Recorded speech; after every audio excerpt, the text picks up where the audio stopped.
થોડું આ બાજુ જોઈ લેજો.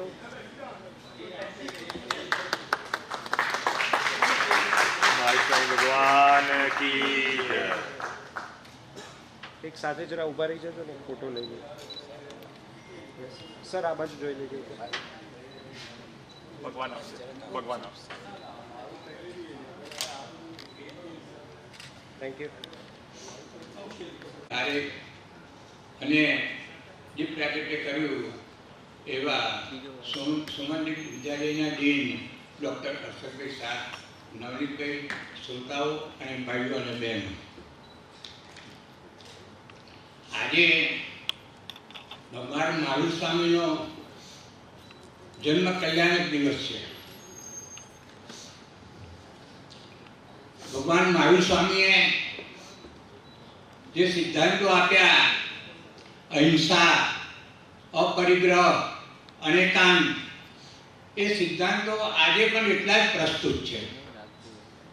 જગતની તમામ સમસ્યાઓનું સમાધાન આ સિદ્ધાંતોમાં આવી જાય છે. ભગવાન મહાવીર સ્વામીનો જન્મ કલ્યાણના દિવસે સકલારથની અંદર સ્તુતિ આવે છે, શ્રીમતે વીર નાથાય સનાથાય ભૂતશ્રિયા મહાનંદ સરોરાજ મરાજાય રતે નમઃ. આ સ્તુતિ ભગવાન મહાવીર સ્વામીની આપણે કરીએ તો આપણા જીવનની અંદર સુખ શાંતિનો અહેસાસ થાય. તમે જાણો છો કે આ પરિષદ વ્યાખ્યાનમાળા છેલ્લા 97 વર્ષથી ચાલે છે.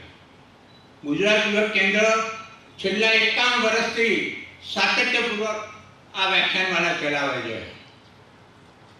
આ વ્યાખ્યાનમાળા એવી વ્યાખ્યાનમાળા છે કે આમ ધોરણ તો જૈન વ્યાખ્યાનમાળા ગણાય, પણ અમે આ વ્યાખ્યાનમાળાને જન વ્યાખ્યાનમાળામાં રૂપાંતરિત કરી છે. સાથે સાથે આ એક સાંપ્રદાયિક પર્વ છે. આ સાંપ્રદાયિક પર્વને પણ અમે એક બિન સાંપ્રદાયિક પર્વ તરીકે છેલ્લા ઘણા વર્ષોથી ઉજવીએ છીએ. ખાસ કરીને ધર્મ, માનવ ધર્મ અને રાષ્ટ્ર ધર્મને ઉજાગર કરવાનું આ કાર્ય અમે કરી રહ્યા છીએ. સાથે સાથે સમાજની અંદર જુદા જુદા ક્ષેત્રોમાં જેમને યશસ્વી તેજસ્વી કારકિર્દી કરી છે તેઓનું પણ અમે સન્માન કરીએ છીએ. વિશેષ નહીં કહેતા આજના આ દિવસે તમામ વક્તાઓનું આપ સૌનું હૃદયપૂર્વક સ્વાગત કરતા વિરમું છું.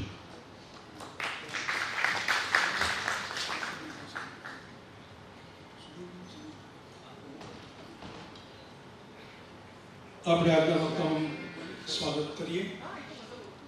સુધીર દેસાઈને વિનંતી કરું આગળ આવે છે અને પ્રમોદભાઈ વિનંતી કરું સુધીરભાઈનું ડૉક્ટર સુધીરભાઈનું સન્માન કરે.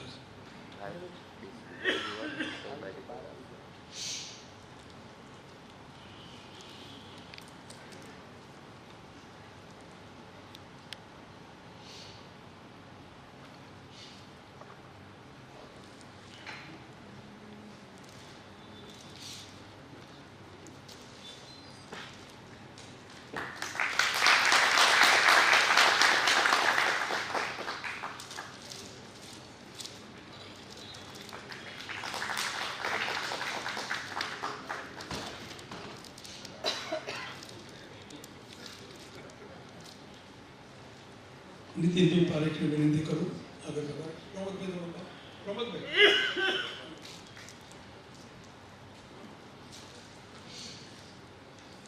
નીતિનનું સન્માન કરીશ. અજય દોશી.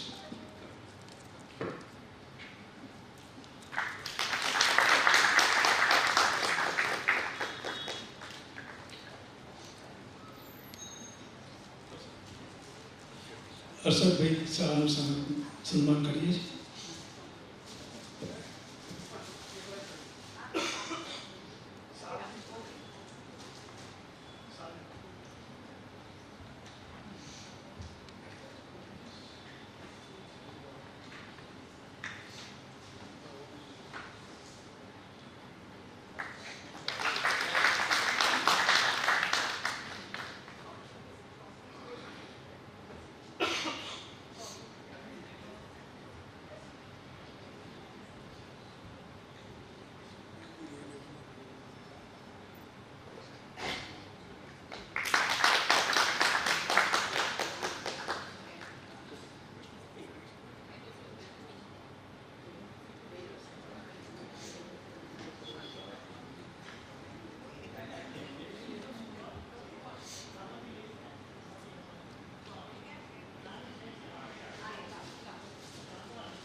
પદ્મશ્રી ડૉક્ટર સુધીરભાઈ શાહ. હું નથી માનતો કે આમાંના કોઈ બીને ખબર નહીં હોય કે કયા લેવલની વ્યક્તિ છે અને કોણ છે, પણ છતાં થોડો ડીપમાં પરિચય આપી દઉં. MHN મેડિકલ કોલેજ તથા SVP IMSRના ડિપાર્ટમેન્ટના હેડ છે.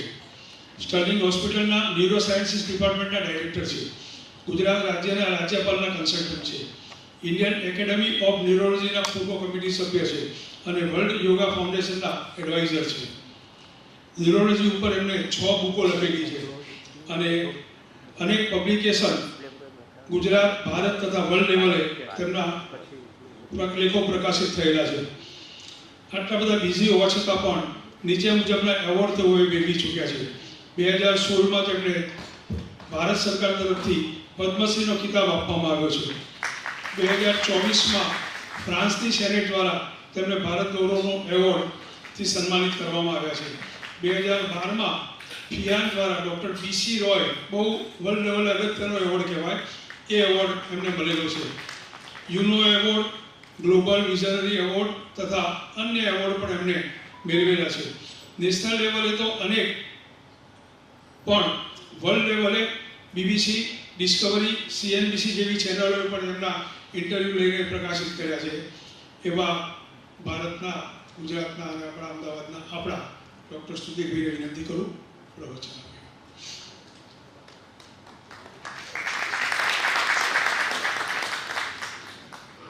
માનનીય મુરબ્બી શ્રી પ્રમોદભાઈ સાહેબ, શ્રી અજયભાઈ તથા સંસ્થાના કાર્યકર્તાઓ, અમારા ઘરના વડીલ ડૉક્ટર હર્ષદભાઈ શાહ સાહેબ, અમારા મિત્ર પારેખ સાહેબ, સ્ટેજ પર બેઠેલા અન્ય મહાનુભાવો તથા મુરબ્બી શ્રી નવનીનભાઈ તથા અન્ય સજ્જનો અને સન્માનીઓ, આપ સૌને પર્યુષણની ખૂબ ખૂબ શુભકામનાઓ, વંદન. આજે શ્રી મહાવીર જન્મ કલ્યાણકનું વાંચન છે અને એ માટે આપણે ખૂબ આનંદમાં છીએ, સ્વાભાવિક છે. કાર્યક્રમની શરૂઆતમાં પ્રભુ મહાવીરના સ્તુતિથી અને પછી ભગવાન શાંતિનાથની સ્તુતિથી શરૂ કરીશ. શ્રીમતે વીરનાથાય સનાથાય અદ્ભુતશ્રિય મહાનંદ સરોરાજ મરાલાય હતે નમઃ. કૃતાપરાધે પીજને કૃપામંદરતારયો વિષદબાષ્પાર્દ્રભદ્ર શ્રીવીરજિન નેત્રયો. અર્થ શું થાય છે? અપરાધી ઉભો સામે તોય આંખે અમી જરે, જય પામો દયાભીના શ્રી વીરજિન નેત્રવે. ક્રોધ આવવાને બદલે જેના માટે ક્ષમતા અને ક્ષમા છે એનું શું થશે એની ચિંતામાં ભગવાનના બે આંસુ કરે એવા ભગવાન મળે. શ્રીમતે શાંતિનાથાય નમઃ. શાંતિ વિધાયિને ત્રૈલોક્યસ્યામરાધીશ મુકુડાભ્યર્ચિતાંગ્રે. મોટી શાંતિમાં આપણે બોલીએ છીએ ને, શાંતિ શાંતિ કરઃ શ્રીમાન શાંતિં દિશતુ મે ગુરુ શાંતિરેવ સદા તેષાં યેષાં શાંતિર્ગૃહે ગૃહે. આપણા ઘરે ઘરે શાંતિ પ્રાપ્ત થાય. આજનો ટોપિક છે mental peace through Jain principles. વિશ્વમાં અત્યારે સૌથી મોટી સમસ્યા, સૌથી મોટી પ્રાપ્ત કરવાની વસ્તુ અથવા તો સૌથી મોંઘી જણસ એ શાંતિ છે. આજે કોઈના મનમાં શાંતિ નથી, કોઈ ધર્મમાં શાંતિ નથી, સમાજમાં શાંતિ નથી, દેશમાં શાંતિ નથી, દેશની બોર્ડરો પર શાંતિ નથી, વિશ્વમાં શાંતિ નથી. મારે કહેવાની જરૂર નથી કે હમણાં કેવી કેવી ઘટનાઓ ઘટી જેનાથી ભારત દેશને પણ કેટલી બધી મુશ્કેલી મુશ્કેલીનો સામનો કરવાનો આવી રહ્યો છે. તો પ્રશ્ન એ થાય કે આટલી બધી અશાંતિની વચ્ચે આપણે શું કરી શકીએ, અને જૈન ધર્મે આના માટે કેટલો સટીક માર્ગ દર્શાવ્યો છે. નેક્સ્ટ 40-45 મિનિટમાં શક્ય શોર્ટમાં કોશિશ કરીશ. 10 વાગ્યા છે, આશા રાખું કે 10:45 પહેલાં પૂરું કરું. પહેલી વસ્તુ એ સમજવી જોઈએ કે if you want peace then give peace first to others. તમારે શાંતિ જોઈએ તો પહેલાં બીજાને શાંતિ આપવા જોઈએ. આપણે હંમેશા કહ્યા કરીએ કે મને શાંતિ નથી, શાંતિ નથી. ભાઈ, તું પહેલાં બીજાને શાંતિ આપવાનું શરૂ કર. આ અધ્યાત્મનો પહેલો સિદ્ધાંત એ છે કે શાંતિ, સુખ, સન્માન, કીર્તિ, પ્રેમ આ બધી વસ્તુઓ બજારમાં મળતી નથી.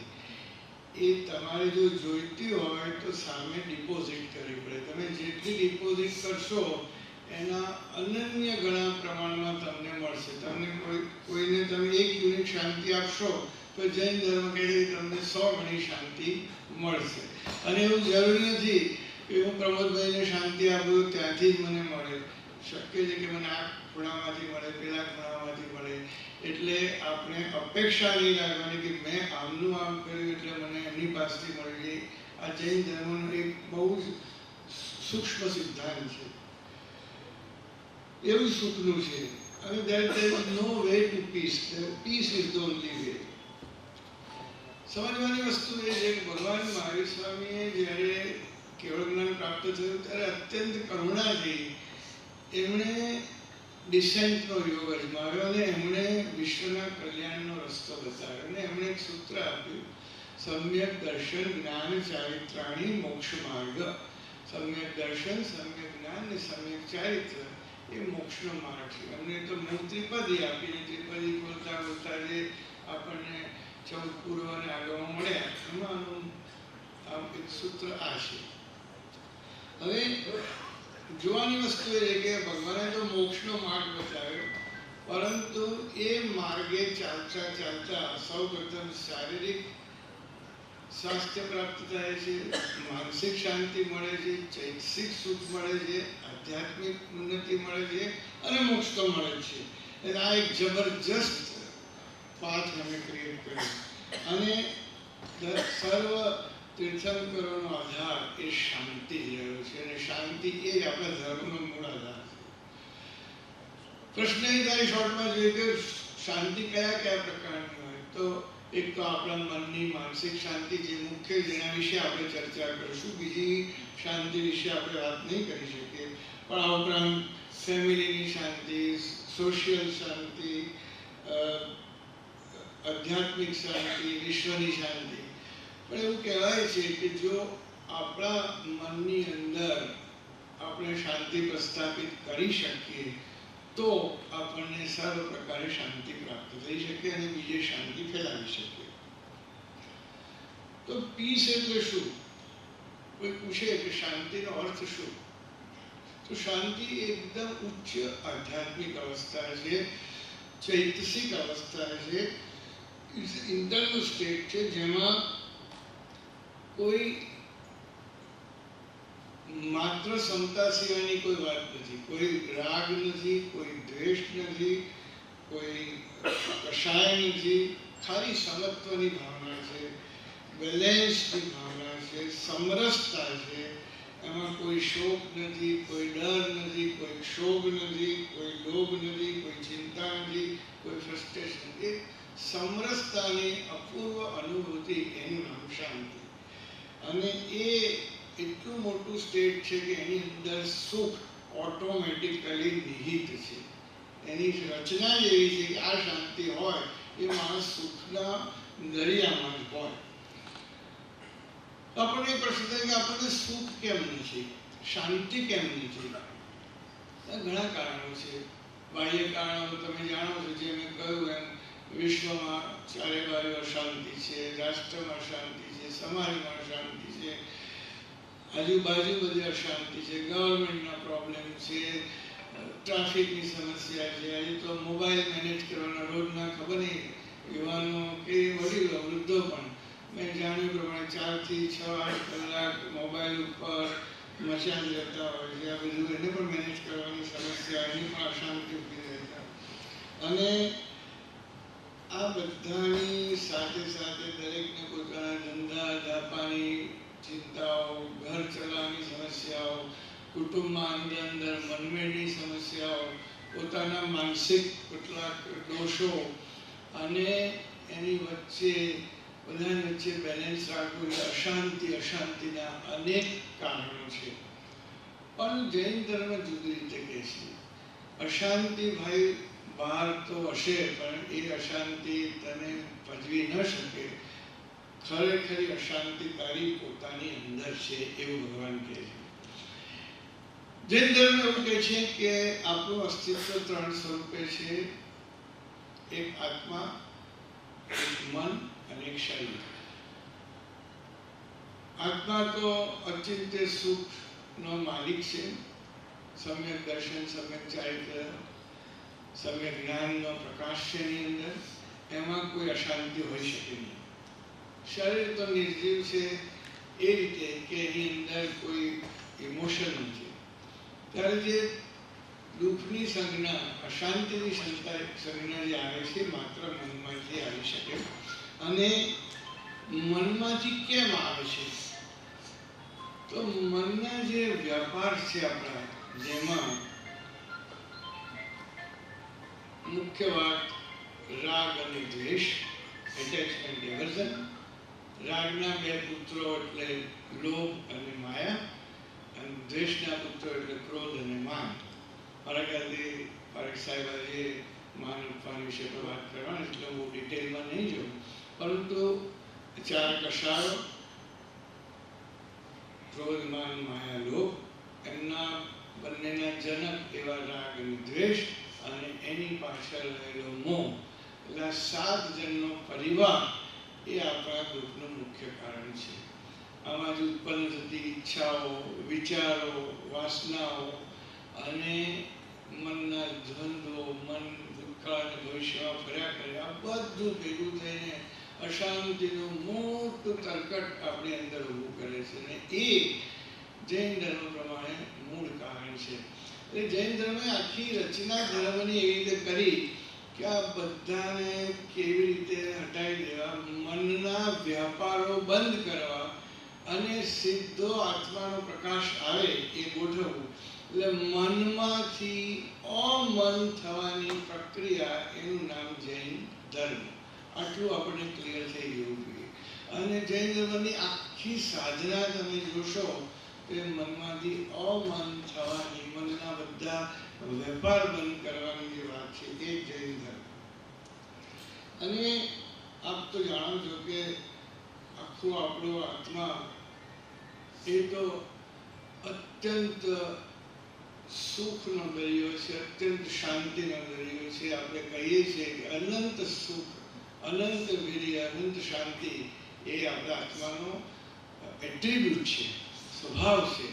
અને એની ઉપર આ મનનું પડળ આવી જવાથી આપણને અંદરનો પ્રકાશ દેખાતો નથી. એટલે તત્વમ કુશન અપાવૃણો, એને દૂર કરી નાખો તો અંદર સત્ય ધર્માય દ્રષ્ટે.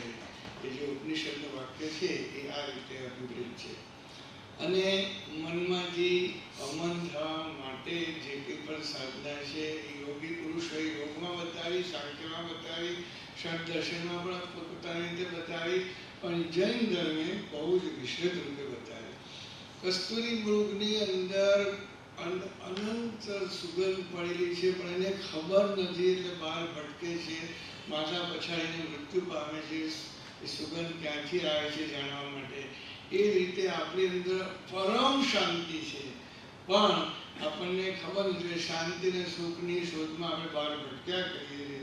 ત્યારે ભગવાન આપણને એ સમજાય છે કે ભાઈ તું અંદર જા, અંદર જેમ જેમ જઈશ એમ શાંતિ અને સુખ પ્રાપ્ત થશે. એક વાત આવે છે થાઈલેન્ડના બુદ્ધ મંદિરની અંદર.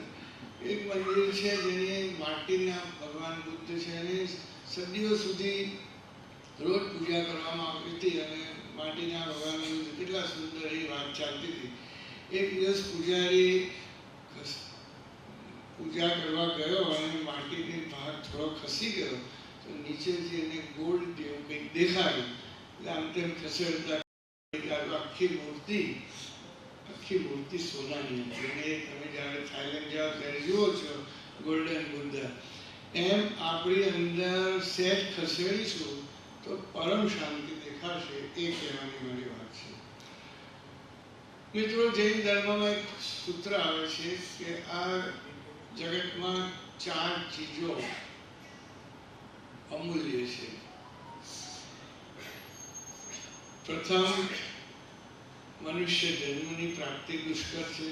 84 લાખ જીવાને મારી ક્યારેક સત્કર્મના અનુબંધથી આપણને મનુષ્ય જન્મ પ્રાપ્ત થાય, ઇન્દ્રિયો વ્યવસ્થિત મળે, બુદ્ધિ મળે, કર્મેન્દ્રિયો જ્ઞાનેન્દ્રિયો સારી મળે, એ આપણું સૌભાગ્ય હોય તો જ મળે. એ બહુ રેરેસ્ટ ઓફ રેર કહી શકાય એવો સુયોગ છે.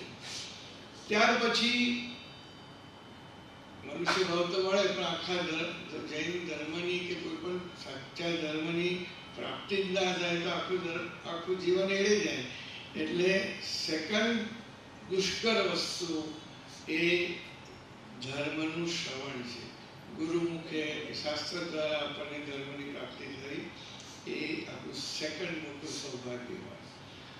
એટલે સમ્યક જ્ઞાનની પ્રાપ્તિ. ત્રીજું સૌભાગ્ય, ધર્મ તો ઘણા લોકો સાંભળતા હોય છે, પણ એમાંના કેટલા ધર્મની ઉપર શ્રદ્ધા ધરાવે. બધા સાંભળીને પાછા કોઈ પોતાના કામે લાગી જાય. કોઈ ધર્મને ઉતારવા માટે શ્રદ્ધા જ પ્રાપ્ત કરતું નથી.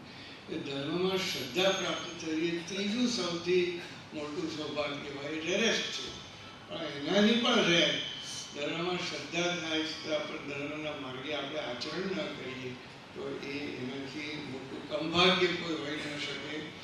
સમ્યક દર્શન, નીચેનું સમ્યક ચારિત્ર. પરમાત્માએ એક આખો રોડ મેપ આપ્યો, જેમાં પરમાત્મા 2 વાત બહુ વારંવાર કહેતા. સમયમ ગોયમાં માપમાય, હે ગૌતમ, એક ક્ષણનો પણ પ્રમાદ ના. આપણું આખું જીવન પ્રમાદમાં, ઊંઘમાં, આળસમાં, પ્રમાદ એટલે શું? આપણી બેહોશીમાં જતા. આપણે જ્યારે કંઈક વિચારીએ છીએ, બોલીએ છીએ, કરીએ છીએ ત્યારે આપણને ખબર નથી કે આપણે શું કરી રહ્યા છીએ. અને એને બદલે જો દરેક કાર્ય જાગૃતિપૂર્વક કરવામાં આવે તો કોઈ પણ પાપનો બંધ થાય નહીં. એટલે પરમાત્મા વારે ઘડીએ એમના પરમ શિષ્ય, પટ્ટ શિષ્ય ગૌતમ જેવા ઋષિ તુલ્ય વ્યક્તિને કહેતા, હે ગૌતમ, એક ક્ષણનો પણ પ્રમાદ ના કર.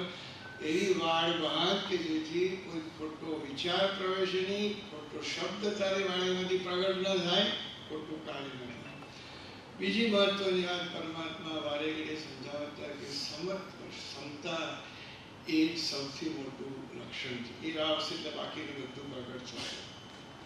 અને પછી એ જ વાત કે મોહ એ મિથ્યાત્વમાંથી પેદા થાય છે, મોહમાંથી રાગ દ્વેષ પેદા થાય, રાગ દ્વેષમાંથી ક્રોધ માન માયા લોભ પેદા થાય.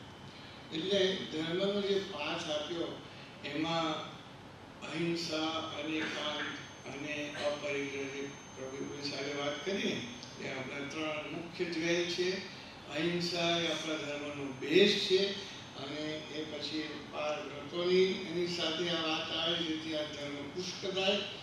10 લક્ષણા ધર્મની વાત છે. રત્નત્રય એટલે સમ્યક દર્શન, જ્ઞાન, ચારિત્રની વાત છે. અને સાધુઓ માટે ઇવન આપણે પણ સમિતિ અને ગુપ્તિ, એટલે કે જેટલું બને એટલું જૈણાપૂર્વક અપ્રમાદથી કામ કરીએ સમિતિ, અને ગુપ્તિ એટલે બને ત્યાં સુધી અજરૂરી બિનજરૂરી કામોમાં આપણે આપણી જાતને ઉલઝાવીએ નહીં, મન વચન કાયાને ખોટા કોઈ કાર્યમાં જોડીએ નહીં, એ ગુપ્તિ. અને સાથે માયા, આકાંક્ષા અને મિથ્યાત્વ નામના 3 કાંટા જે અંદર આપણા શરીરમાં ખૂંચી જાય છે, જે મનમાં ખૂંચી જાય છે, આપણને અશાંતિ કરે છે, એને દૂર કરવાનો માર્ગ બતાવ્યો. આ બધાની પુષ્ટિ માટે સાથે બાહ્ય તપ 6, બાહ્ય તપ 6, અભ્યંતર તપની સાધના આપવામાં આવી. એમાં બાહ્ય તપનો હેતુ શરીર અને મનને કેળવવાનો છે, જ્યારે મુખ્ય તપ એ આંતરિક તપ છે.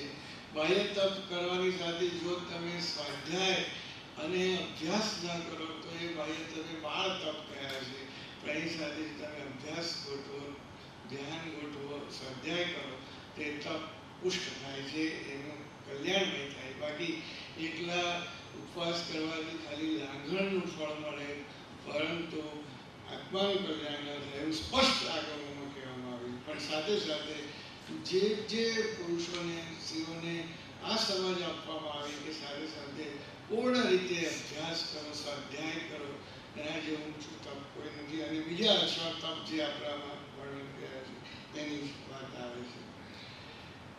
કોઈ પાસે કોઈ એક્સપેક્ટેશન નહીં રાખવાનું, કોઈની સાથે કોઈ દ્વેષ નહીં કરવાનો, કોઈ રાગ ખોટો નહીં કરવાનો. અને એની આખી કેવી રીતે રચના છે એનો સમય નથી આપણી પાસે, પણ આ બધું કેવી રીતે તમે કરી શકો. કથમ સ્વસ્થમ સ્થેયમ, આટલી બધી પડોજનને ગૂંચવણોમાં આપણે જીવીએ છીએ અને આટલી સૂક્ષ્મ વાતો આપણે કેવી રીતે ઉચ્ચારી શકીએ, કેવી રીતે જીવનમાં જીવી શકીએ. તો એની આખી સાધના ક્રમ આપવામાં આવેલો છે. અને એમાં સાથે એ પણ કહ્યું છે કે તમે ઈર્ષ્યા ના કરો, કમ્પેરિઝન ના કરો, અને આર્ત ધ્યાન કે રૌદ્ર ધ્યાન ના કરો. સાથે શરૂઆતના જે જીવો છે કે જેને હજી ધર્મની પ્રાપ્તિમાં પાપા પગલી કરી રહ્યા છે, તો એમના માટે પણ કેટલીક સૂચનાઓ છે કે તમે રોજ નવકારથી માંડીને નવસ્મરણના ધ્યાન કરો. એને પણ ખાલી ગણી નાખવાના નથી, અને અર્થપૂર્વક કેવી રીતે સમજણથી બોલવા એની પણ વિસ્તારપૂર્વક આખી વાતો છે. લઘુ શાંતિ કરો, એનું ઉચ્ચારણ કરો, ઋષિમંડળ સ્તોત્ર ગણો, અને સાથે સાથે બીજા પણ ઘણા સ્તોત્રો છે કે જે આપણને માનસિક રીતે શાંતિ આપી શકે. જે લોકોમાં મૂર્તિ પૂજા છે એમને પૂજા કરવી, ભક્તિ કરવી, જેનામાં ન હોય એમને ભક્તિનો તો લાભ લઈ શકે. અને એ ભક્તિ એટલે શું? પરમાત્માની ભક્તિ સાથે પરમાત્માને એકાકાર થવું અને સમર્પિત થવું. પરમાત્મા તો વિતરાગ છે, એમની કઈ ભક્તિ કરવાથી આપણને કઈ આપી નથી દેતા, પણ એમના ગુણો આપણાની અંદર આવે અને એવા સ્વરૂપ આપણે પામીએ અને એટલો વખત આપણે પરમાત્મા સાથે એકાકાર થઈ શકીએ, એ વાત આવે. તમે કશું ધ્યાન રાખજો, જેટલો સમય તમે પૂજા કરો, જેટલો સમય તમે સામાયિક કરો, જેટલો સમય પ્રતિક્રમણ કરો, જેટલો સમય ઔષધ કરો, એટલો સમય તમે ગુરુને સમકક્ષ, સાધુને સમકક્ષ કરો. કારણ કે ત્યાં કોઈ સામાજિક વ્યવહાર થતો નથી, ત્યાં કોઈ કૌટુંબિક વ્યવહાર થતો નથી. તમે માત્ર પરમાત્મા સાથે છો, આત્મા સાથે છો, એ ધ્યાન રાખજો. અને ત્યાર પછી આનાથી આગળ જઈને શ્રાવકો માટે 2 કર્તવ્ય છે. એક તો પૂજા અને બીજું દાનનું કર્તવ્ય. અને દાન તો તમે સૌ જાણો છો કે અભય દાન, શાસ્ત્ર દાન, વસ્ત્ર દાન, હવે તો અંગદાનની પણ વાત આવે છે, બ્લડ ડોનેશનની પણ વાત આવે છે. કોઈ પણ રીતે કોઈનું ભલું કરવું, કોઈને સાચા દિલથી આપવું અને એનું કોઈનું ભલું થતું હોય એવા સુપાત્ર દાનો કરવાની ખાસ વાત છે. પરંતુ અન્નદાનમાં ભગવાન કહે છે કે એમાં કોઈ સુપાત્ર કુપાત્ર જોવાની જરૂર નથી. અભયદાનમાં સુપાત્ર કુપાત્ર જોવાની જરૂર નથી, કારણ કે પરમ ઉચ્ચ કક્ષાનું ધ્યાન જેવું આગળમાં સ્પષ્ટ લખાયું છે. ત્યાર પછી વાત આવે છે કે આ જેમ જેમ તમે સાધનામાં આગળ વધો તેમ ડેલી સામાયિક કરો, પ્રતિક્રમણ કરો, ધ્યાન કરો અને કાયસર કરો. એની વાત આપણે પાછળ સમય વિશે કરીશું. 16 ભાવનાઓ, શાંત સુધારસ. તમે એમાંથી કેટલા લોકોએ શાંત સુધારસ વાંચ્યું? હાથ ઊંચા કરશો પ્લીઝ. શાંત સુધારસ ગ્રંથ જેમને ન વાંચ્યો હોય એમને મારી વિનંતી છે કે આજે વસાવી લો. શાંત સુધારસ પરની ટીકાઓ ઘણા લોકોએ લખેલી છે. મોતીચંદ કાપડિયાની છે, મહાવીર વિદ્યાલય પ્રગટ કરી છે. અમારા ગુરુદેવ પ્રભુજી આચાર્ય શ્રી ભદ્રગુપ્ત સુરેશ્વરની પણ અદ્ભુત ટીકા શાંત સુધારસ છે. શાંત સુધારસ વાંચનારનું મન પરમ શાંતિ આવે. આપણામાં કહ્યું છે કે તમે ધ્યાન અને કાયસર કરો ત્યાર પછી સીધા વ્યવહારમાં ના આવો, વચ્ચે તમે થોડુંક વાર માટે આ 16 ભાવનાઓની ભાવના ભાવો. અને 16 ભાવના એટલી ઉચ્ચ કક્ષાની છે કે જે વૈરાગ્ય માટે, આત્માના પોષણ માટે અને શાંતિ માટે અતિ શ્રેષ્ઠ છે. અને એટલે હું ખાસ ફરીથી કહીશ કે જેમ આપણે સામાયિક પ્રતિક્રમણ ધ્યાન આવશ્યક કરીએ છીએ, શાંત સુધાર પણ નિયમિત વાંચવું જોઈએ. એવી રીતે પંચસૂત્રનું રીડિંગ કરવું જોઈએ.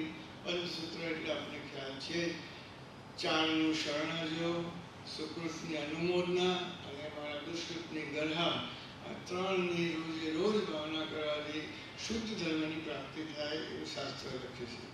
આ ઉપરાંત આપણા આહાર વિજ્ઞાન અને તિથિ વિજ્ઞાન અને કયા રીતે શું શું ખાવું ન ખાવું અને રાત્રિ ભોજનનો નિષેધ વગેરે ચીજો પણ આપણી શાંતિ માટે કેટલા ઉપયોગ એ તમને જેમ જેમ ચિંતન કરશો તેમ માલુમ.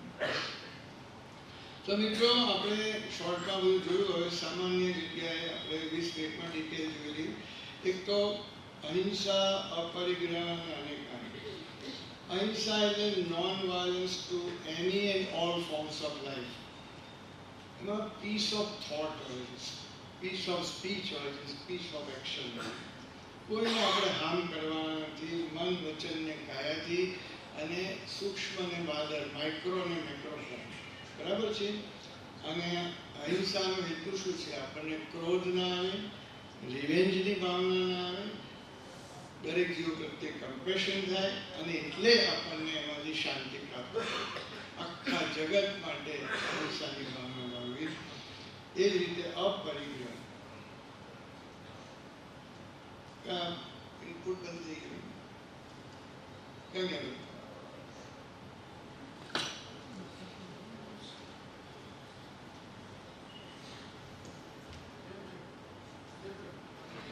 તો અહિંસા, અપરિગ્રહ અને અનેકાંત મેસેજ આવે છે.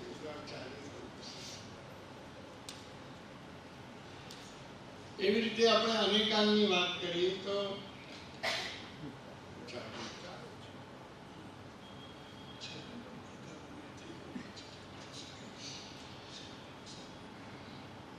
અનેકાંત વાત આપણે સૌને ખ્યાલ છે કે સૌ સુજ્ઞ છો એટલે. પરંતુ આપણામાં કહ્યું છે કે સત્ય એ સર્વગ્રાહી વસ્તુ છે. તમે એક માણસ એમ કે હું કહું એ જ સત્ય, બીજા બધા કે ખોટું. ઘણા લોકો અમારી સાથે આર્ગ્યુમેન્ટ કરે, પેશન્ટ તરીકે આવે છે, સાહેબ આપણે કહીએ કોઈ માને જ નહીં, આપણે સાચા હોઈએ તો પણ આ લોકો વિરોધ કરે. હવે ભાઈ તું સાચો છું કે સાચું કોણ નક્કી કરે? પણ મિથ્યાત્વ જેનામાં ઘૂસ્યું હોય એ કદી બીજાની વાત સ્વીકાર કરે નહીં. એટલે truth is relative, is based on viewer's perspective, context and condition. એ ધ્યાન રાખજો. અને અનેકાંત વાત સમજવું જોઈએ. એના માટે આપણે વિશેષ એક લાંબુ ચર્ચા રાખવી જોઈએ. પરંતુ અનેકાંત વાતથી ઓપનનેસ આવે, ટોલરન્સ આવે, એક્સેપ્ટન્સ આવે, બીજાના વ્યૂઝને આપણે માન આપવાની વાત આવે, અને મલ્ટિપલ વ્યૂ પોઈન્ટ. જો આ તમે વિચારો કે અનેકાંતવાદ આપણે બધા જીવનમાં ઉતારીએ તો પહેલાં તો વ્યક્તિ વચ્ચેના ઝઘડાઓ થાય. સારું ભાઈ તારી વાત સાચી છે, તું સાચો હોઈ શકે, મને આવું લાગે છે, તું કે તારી રીતે જો મને આ પ્રમાણે લાગે છે. મનુષ્ય વચ્ચેના ઝઘડા ના થાય, વિશ્વ વચ્ચેના ઝઘડા બંધ થઈ જાય, સમાજની અંદરના ઝઘડા થઈ જાય, પોસ્ટ માટેને જે ધમાલ ચાલતી બધું બંધ થઈ જાય. એટલા માટે આજે અનેકાંતવાદ સૌથી વધારે પ્રસ્તુત છે. જેમ અહિંસાની સૌથી વધારે જરૂર છે, વિશ્વમાં ક્યારેય જરૂર નથી એટલી આ ત્રણેય તત્વો અહિંસા, અપરિગ્રહ અને અનેકાંતની જરૂર છે. અપરિગ્રહ એટલે શું? ભગવાને એવું કહ્યું કે પરિગ્રહ એ મૂર્છા છે. મૂર્છા એટલે તમે જ્યારે બધી વસ્તુઓ અને વ્યક્તિઓનો સંગ્રહ કરવા માંડો છો ત્યારે તમે ભૂલી જાઓ છો કે બીજાના ભાગમાંથી તમે લઈ લો છો. એટલે આ એક પ્રકારની હિંસા છે. અને ઓછામાં ઓછી વસ્તુઓથી તમે ચલાવો, ઓછામાં ઓછી રીતે તમે જીવો તો તમને કેટલી શાંતિ. તમારી પાસે અનેક જમીનો હોય, અનેક બંગલા હોય, અનેક પ્રકારના સાધનો હોય, મેટલ્સ હોય, આ હોય, તો તમને કેટલી અશાંતિ, બધાની ઇનસિક્યોરિટી. આ એને બદલે તમારે માત્ર લાઈફ માટે જરૂર પૂરતી વસ્તુઓ રાખો તો કેટલી શાંતિ મળે. એમ આ બધાની ઘણી વિશેષ ચર્ચા થઈ છે, પણ શોર્ટમાં અહિંસા, અપરિગ્રહ અને અનેકાંત એ આપણા જીવનની અંદર જેટલું ઉતારીએ એટલું શાંતિ વધારે વધારે મળી શકે.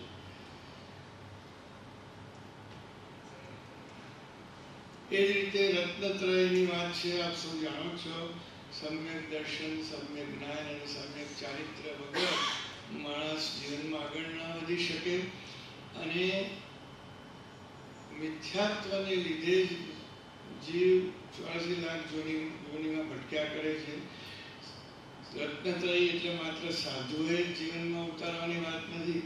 યથાશક્તિ આપણે સૌ જેટલું પણ સાચું દર્શન, રાઇટિયસ નોલેજ એટલે સાચું સમ્યક જ્ઞાન, રાઇટિયસ પરસેપ્શન એટલે રાઇટ સમ્યક દર્શન, અને રાઇટિયસ કેરેક્ટર એટલે એ પ્રમાણે સમ્યક ચારિત્ર એ આપણે જરૂરિયાતની વસ્તુ છે.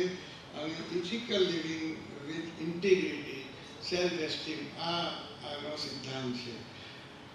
To free our soul from the bondage of karma આપણને આ ત્રણની જરૂર છે. એટલે સૌથી મહત્વનું સૂત્ર તત્વસૂત્રની શરૂઆત જ આનાથી જાય છે કે સમ્યક દર્શન, જ્ઞાન, ચારિત્રાણી મોક્ષ માર્ગ. પછી વાત આવે છે 10 લક્ષણા ધર્મની. તો ધર્મ આપણામાં ઘણી રીતે વર્ણવવામાં આવે છે, જેમ કે વધુ સ્વભાવ ધર્મો, અહિંસા પરમો ધર્મ, અહિંસા અને અનેકાંત અને અપરિગ્રહની વાત આવે, એમ 10 લક્ષણ ધર્મની વાત આવે. આપણા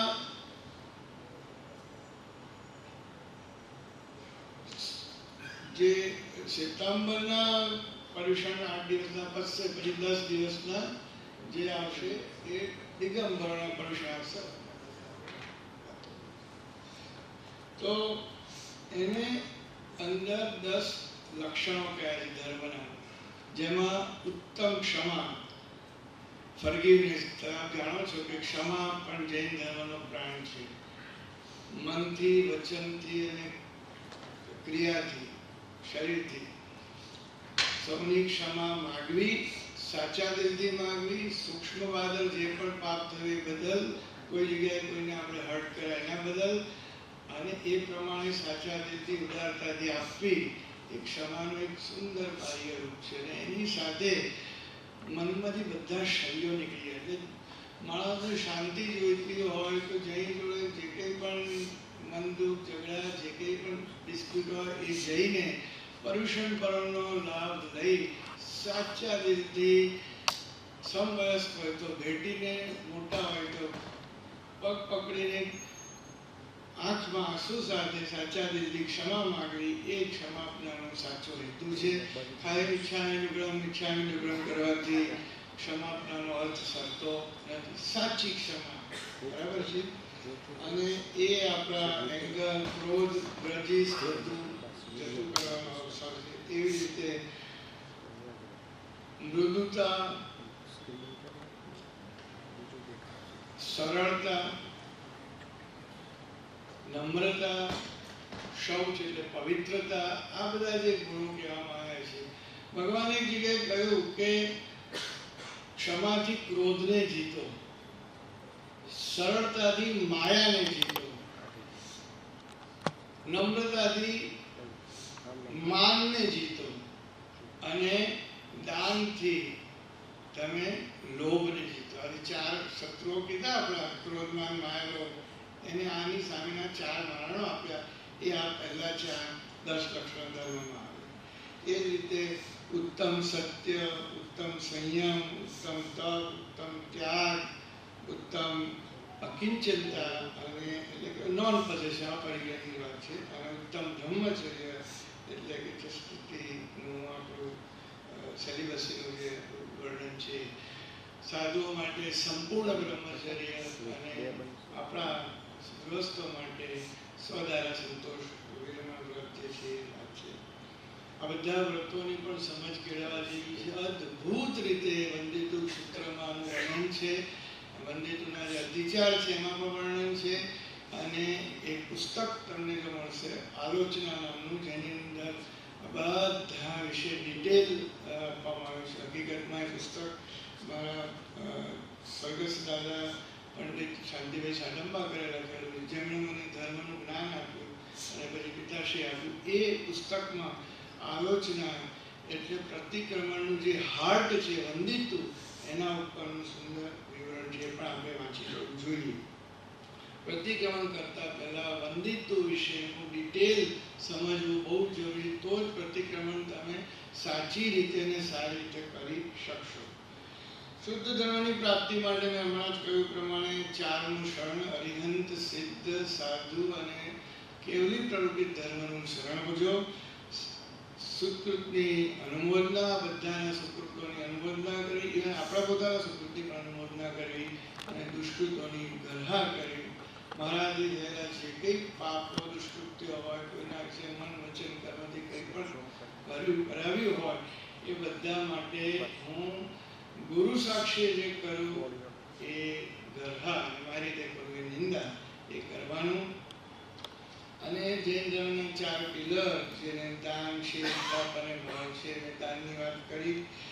ભાવની વાતમાં આપણે કહીએ કે ભક્તિ પૂજા, આપણા જે અષ્ટપ્રકારની પૂજા છે, ઉપરાંત જે દેરાસરમાં આપણે પૂજાઓ ભણાવીએ છીએ, એ બધી પણ સુંદર વિજયજીની, વિનયજી, એ બધી પૂજાઓનો આપણે બહુ સુંદર રીતે ભાવથી ભાવના કરવી. હવે વાત આવી તપની. તપ વિશે એવું કહી શકાય કે એ નિર્જરા કર્મની કરવી હોય તો તપ, સંયમ, જ્ઞાન અને ધ્યાન 4 મૂળ હેતુ બતાવ્યા છે. એક બાજુ સંવર કરવો એટલે આવનારા પાપોને રોકવા, અને બીજી બાજુ એ પણ નિર્જરાનો એક રસ્તો થાય.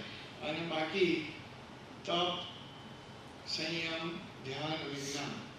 તો એ તપમાં બાહ્ય તપની વાત તમે જાણો છો, અનશન, અણુમત્રી, વૃત્તિ, સંક્ષેપ, રસત્યાગ, સંલીનતા અને કાયક્લેશ. એના વિશે હું ચર્ચા નથી કરી, પરંતુ એ બધા આપણને ઇન્ટરનલ તપ માટે ક્વોલિફાય કરવા માટે. તમને ખ્યાલ હોય તો અષ્ટાંગ યોગ આવે છે. એમાં પતંજલિના અષ્ટાંગ યોગમાં પહેલા યમ, નિયમ, આસન, પ્રાણાયામ અને પ્રત્યાહાર એમ સ્ટેપ વાઇઝ આવે. સૌથી પહેલાં તમે મનની કેળવણી કરો, શરીરની આસનથી કરો, પ્રાણાયામથી પ્રાણની કરો, પ્રત્યાહારથી ઇન્દ્રિયોની કરો. એમ આ એક્સ્ટ્રા ઉદાવ આપણને આ 5 વસ્તુમાં હેલ્પ કરે. જ્યારે મૂળ વાત તો ધારણા, ધ્યાન ને સમાધિ આવે, એમ આપણામાં ઇન્ટરનલ તપ એનાથી પણ આગળ જાય છે. અને કહે છે કે પ્રાયશ્ચિત, વિનય, વ્યાવૃત્ય, સ્વાધ્યાય, ધ્યાન અને કાયોત્સવ, આ જે ભૂમિકા તપની છે એ અદ્ભુત ભૂમિકા છે. મનુષ્ય જો ખરેખર સાધના કરવી હોય તો પ્રથમ શરૂઆતના કાળજીઓ ભલે શારીરિક તપથી પોતાની જાતને તૈયાર કરે, પણ મૂળ તો આપણે સૌએ શરૂઆતથી જ રોજ ગુરુનો અને વડીલોનો વિનય કરવો જોઈએ. એ લોકોની અને જ્ઞાન અને દુઃખી લોકોની, ગરીબોની અને જે સફરિંગ કરતા હોય બધાની વ્યાવૃત્તિ એટલે સેવા કરવી જોઈએ. સ્વાધ્યાય, પરમાત્માએ અનેક જગ્યાએ કહ્યું છે કે સ્વાધ્યાય સમૂહ ઉત્તમ તપ કોઈ છે નહીં ને હોઈ શકે નહીં. રોજ અડધો કલાક, પોણો કલાક સ્વાધ્યાય કરવો જ જોઈએ. મને કહેતા બહુ આનંદ થાય છે. જીવનમાં મારે એક વસ્તુ વિશે જો પોસ્ટિંગ કરવું હોય તો એ કરતો હોઉં છું કે મારે ત્યાં મારા વડીલોને ઉપાર્જિત 7,000 પુસ્તકો છે અને 3,000 અમે વસાવ્યા, એટલે 10,000 પુસ્તકની અદ્ભુત લાઇબ્રેરી છે, જેમાંથી અમે રોજ થોડું વાંચન કરીએ છીએ. અને સ્વાધ્યાય જ મારા જીવનનો મૂળ પાયો. અને અમારાથી થાય યથાશક્તિ સાધુ, સાધ્વી અને ગરીબો, દુઃખીઓની અમે વ્યાવૃત્તિ કરીએ છીએ. શક્ય એટલો વિનય પાડીએ છીએ. અને જ્યારે જ્યારે શક્ય હોય ત્યારે ધ્યાન અને કાયોત્સર્ગની ભૂમિકામાં જઈએ છીએ. એના માટે ધ્યાન, કાયોત્સર્ગ માટે 6 આવશ્યકની આપણામાં સૂચના ભગવાને કરી છે. આપ સૌને ખબર છે કે પ્રતિક્રમણ કરવાનું હોય ત્યારે 6 આવશ્યક હોય છે. સૌથી પહેલાં આપણે સામાયિક લઈએ છીએ, પછી 24 દિનની સ્તુતિ, જે અમને કહ્યું સાહેબે કે સકલારહત 24 દિનની સ્તુતિ છે, જે કલિકાલ સરોવરને હેમચંદ્ર સાહેબ લખી. પછી ગુરુવંદન કરીએ, સ્થાપના સ્થાપીને કરીએ ને ગુરુવંદન, એ 3જું આવશ્યક. 4થું આવશ્યક એટલે પ્રતિક્રમણ મૂળ પાઠ વંદિતું જેમાં ઠાઠ છે. પછી આપણે પ્રાયશ્ચિત રૂપે કાયોત્સર્ગ કરીએ છીએ, ધ્યાન કરીએ છીએ, અને પછી આપણે પ્રત્યાખ્યાન કરીએ છીએ, ભવિષ્યવાણી કરીએ, એની એક સુંદર વિધિ છે બતાવવામાં આવે છે, કરીએ છીએ. એટલે મિત્રો, જૈન ધર્મ એ મૂળ ભાવ ધર્મ છે. ઘણા લોકો મને પરદેશમાં વારી ઘડી જતો, ખાસ કરીને જૈનમાં લેક્ચર આપવા ત્યારે બહુ વાર પૂછે મને કે ભાઈ, બુદ્ધ ધર્મમાં તો આટલા બધા મેડિટેશનની બધી વાત છે, તો તમે જૈન ધર્મમાં મેડિટેશનની વાત કેમ નથી કરતા? મેં કહ્યું ભાઈ, જૈન ધર્મ એ અપ્રમાદ રહેવાનો ધર્મ છે, ક્ષણે ક્ષણ મેડિટેશનનો ધર્મ છે. સમયમ ગોયમાં માપમાઈ, એક ક્ષણનો પ્રમાદ ન કરીને જાગૃતિનો ધર્મ છે. એમાં બીજું મેડિટેશન અલગથી કરવાની પ્રક્રિયા છે જ નહીં. જૈન ધર્મની અંદર સામાયિક, પ્રતિક્રમણ, કાયોત્સર્ગ, ગ્રંથિભેદ, ધ્યાન, પ્રેક્ષા, વિપશ્યના, આત્મધ્યાન અને કલિકા સર્વજ્ઞ હેમચંદ્રાચાર્યનું યોગશાસ્ત્ર બોલતો પ્રકાશ 8 વાંચતો, એમાં કેટલા પ્રકારના ધ્યાન આપ્યા છે. વ્યંજન ધ્યાન, પરસ્થ, પિંડસ્થ, રૂપસ્થ, રૂપાતીત, આ બધા અનેક પ્રકારના ધ્યાન આપેલા છે. આમાં વ્યંજન ધ્યાનનું તમને લઈ આપ્યું છે. એ પ્રમાણે અલગ અલગ સૂત્રો છે. સામાયિક અને પ્રતિક્રમણ એ આપણા મૂળ હાર છે, જેની આપણે ચર્ચા થઈ ગઈ છે. અને આપણે વાત કરીએ પ્રમાણે પ્રાયશ્ચિત પ્રતિક્રમણમાં જે આવે છે, પ્રાયશ્ચિત એ ભૂતકાળના પાપો વિશે છે. વિશુદ્ધિ એટલે પ્રેઝન્ટ ટેન્સ અને વિશુદ્ધિ એટલે ફ્યુચર ટેન્સ. એટલે આમ ઉપરાંત આપણામાં ધર્મ ધ્યાન અને શુક્લ ધ્યાન કરવાની સૂચના છે. આર્ત ધ્યાન, રૌદ્ર ધ્યાન દ્વારા ક્વોલિટેટિવ રીતે મનને દૂષિત કરવાનું નહીં, પણ ધર્મ ધ્યાન, શુક્લ ધ્યાન કરવાની વાત છે. અને એ એક મોટી પ્રજ્ઞા છે. છેલ્લે સાયન્સનો પાર્ટ છેલ્લી 3-4 મિનિટમાં બતાવીને એક્ઝેક્ટલી 40 મિનિટ્સની છે, 50 નથી થઈ. એટલે આમાં પણ આપણે બહુ જ સત્ય સાચવવું. મેં 10ના ટકોરે શરૂ કરી દીધા કે 10 વાગ્યા, બરાબર, ક્ષમા કરજો. અને એ પ્રમાણે મેં તૈયારી કરેલું છે. જો આ પાઠ એવું છે કે આ જો આજના વિજ્ઞાનીઓએ જે બતાવ્યું છે, જો આટલો ધર્મનો દરેક વ્યક્તિ, ખાસ કરીને યુવાન સમજી લે, તો આ બહુ મોટો ફેરફાર આપણામાં કરી શકે. ભગવાન મારે એ કહેતા કે હે બંદે, તમે મનથી જે વિચારો, વાણીથી જે બોલો અને શરીરથી જે કર્મ કરો, એ બધા દોષ ઉત્પન્ન કરે છે, કર્મોના કારક છે. એ વખતે આપણને સમજણ નથી પડતી કે મનમાં થતા વિચારોને કેવી રીતે તમે, એ તો એબ્સ્ટ્રેક્ટ છે, કેવી રીતે આપણને તકલીફ આપી શકે. 1995માં જ્યારે હું ઇંગ્લેન્ડ ભણવા ગયો અને પછી 1998માં ફરી ગયો, ત્યારે આ એક વસ્તુ મારે જોવામાં આવી. આ છે એ બ્રેનનો સ્પેક્ટ નામનો ફોટો છે. આપણા મનમાં ચાલતા કોઈ પણ વિચાર, કોઈને દયા આવી, કોઈને પ્રેમ આવ્યો, કોઈને ઈર્ષ્યા આવી, કોઈને દ્વેષ થયો, કોઈને રાગ થયો, એ અલગ અલગ જગ્યાએ બ્રેનની અંદર એ અમુક એરિયામાં બ્લડ સર્ક્યુલેશન વધારે. જેમ કે ક્રોધ થાય તો અહીંયા આવે, વાયલન્સ થાય તો અહીંયા આવે. એટલે હવે એવું ન માનતા કે મારા મનમાં આવેલા વિચારો તમને કેવી રીતે ખબર પડે, હું તમારા મનના બધા વિચારો વાંચી શકું, મેપ કરી શકું. એટલું જ નહીં, પણ ત્યાં ઉદ્ભવેલો વિચાર આખા શરીરની અંદર ઓટોમેટિક નર્વસ દ્વારા, બીજી નર્વસ દ્વારા, પલ્સ, બ્લડ પ્રેશર, રેસ્પિરેશન બધું ફેરફાર કરશે. કોઈને ક્રોધ આવે તો કેવું થાય, પલ્સ વધે, રેસ્પિરેશન વધે, બધી આખા શરીરની ગતિવિધિ ફેરવી કાઢે અને ઇમ્યુનિટી પર અસર કરે અને હાર્ટ રેટ વધારીને એનું આયુષ્ય ઘટાડી શકે. એમ એટલે પરમાત્માની પહેલી વાત કેટલી સારી છે કે આપણા શરીરનું એક એક કાર્ય જેટલું મહત્વનું છે એટલો વિચાર. અને વાણીમાં પણ વાણી કેટલી સુંદર વાપરવાની, સત્ય બોલવાનું, પ્રિય બોલવાનું, કોઈની હિંસા થાય એવી કોઈ વાત નહીં કરવાની, અને એકબીજાનું કલ્યાણ થાય એવી સુંદર રીતે વાતો કરવી વગેરે ઘણી સૂચનાઓ વાણીની આપી. છેલ્લી સ્લાઇડમાં એ બતાવવું છે મારે કે મેડિટેશન જે આપણામાં દરેક જગ્યાએ આટલા બધા મેડિટેશનની વાત છે અને મેડિટેશનને ક્ષણે ક્ષણે જીવવાની વાત છે, કેમ કરવામાં આવે છે? તો એના પ્રયોગો 2002માં થયા. એની અંદર બતાવવામાં આવ્યું કે મનુષ્યનો જે આ ભાગ છે જેને પ્રીફ્રન્ટલ લોબ કહે છે, પ્રીફ્રન્ટલ લોબની અંદર બ્લડ સર્ક્યુલેશન વધે તો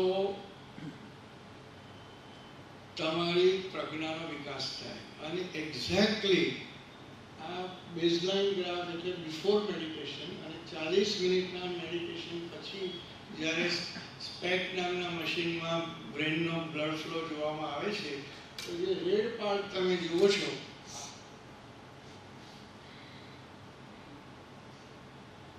એમાં 40 મિનિટમાં 30% બ્લડ ફ્લો અને મેટાબોલિઝમ વધે છે. એનો અર્થ એવો થયો કે જે વ્યક્તિ રોજ જ ધ્યાન, કાયોત્સર્ગ વગેરે પ્રક્રિયા કરે, સામાયિક પ્રતિક્રમણ સાચી રીતે કરે, સામાયિક કરતી વખતે બહુ પેલું દૂધ ઉભરાઈ ગયું છે બધું નહીં, સમય એટલે આત્મા, આ ક્ષણથી 48 મિનિટ હું માત્ર અપાણમ હોશિયાર આત્મામાં જ જઉં છું, એમાં બીજી કોઈ વસ્તુ મને અડી ન શકે, વિચારો પણ ના આવે એવા સામાયિકમાં, એવા પ્રતિક્રમણમાં, એવા ધ્યાનમાં માઇન્ડમાં કેટલા અદ્ભુત વિચારો આવે એ તમે જુઓ.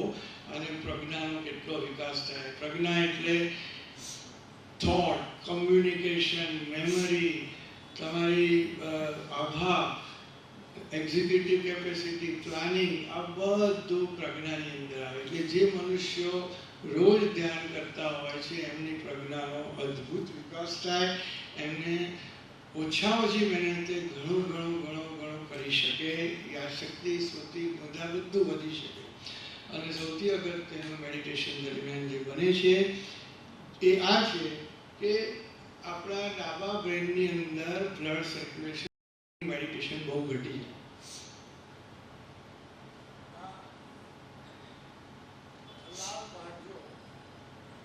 એ રેડ પાર્ટ એકદમ ઘટી જાય અને એને લીધે મનુષ્યના વિચારો, વિકારો જે અહીંયાથી પેદા થતા હોય છે, અહંકાર, અસત્ય, ખોટી પ્રરૂપણાઓ, માન, ક્રોધ, કશાયો, આ બધાનું ઉદ્ભવ સ્થાન સાયન્સ એવું માને છે કે આપણું અભિવ્યક્તિને લીધે છે, ઓરિએન્ટેશન ટુ ટાઈમ પ્લેસને લીધે છે. અને એ મેડિટેશન દરમિયાન બિકોઝ આપણે કાયાનું ઉત્સર્ગ કરી દીધું છે, બિકોઝ આપણે ધ્યાનમાં મગ્ન છે એટલે આપણને આજુબાજુનું કશું જ સ્પર્શતું નથી. અને એવા પ્રસંગે આપણે અત્યંત જેને કહીને નિર્મળ થઈ જઈએ છીએ, નિર્વિકાર થઈ જઈએ છીએ. અને એવા મેડિટેશનના લીધે આપણું સરળ રીતે કલ્યાણ થઈ શકે. આપના સાથે આજે થોડો ઇન્ટરેક્ટ કરવાનો સમય મળે ખૂબ આભાર. અને કેટલીક વાતો કદાચ આપને સાયન્સને લીધે જરાક જુદી લાગી હશે, પરંતુ મારો આશય આપને ઓરિએન્ટ કરવાનો હતો અને સમય બહુ હતો નહીં. આપ સૌને જય જિનેન્દ્ર, ભાવિ જન્મ કલ્યાણના વાંચનની ખૂબ શુભકામનાઓ. શ્રી પ્રમોદભાઈ તથા શ્રી અજયભાઈનો ખૂબ આભાર. અને હું માનું છું ત્યાં સુધી એક્ઝેક્ટ 45 મિનિટમાં પૂરું કરું. છતાં પણ આપને આ કેમેરામાં, વિડીયોમાં જોઈ લે તો છતાં પણ આપની આશા કરતા વધારે ક્ષમા આપો.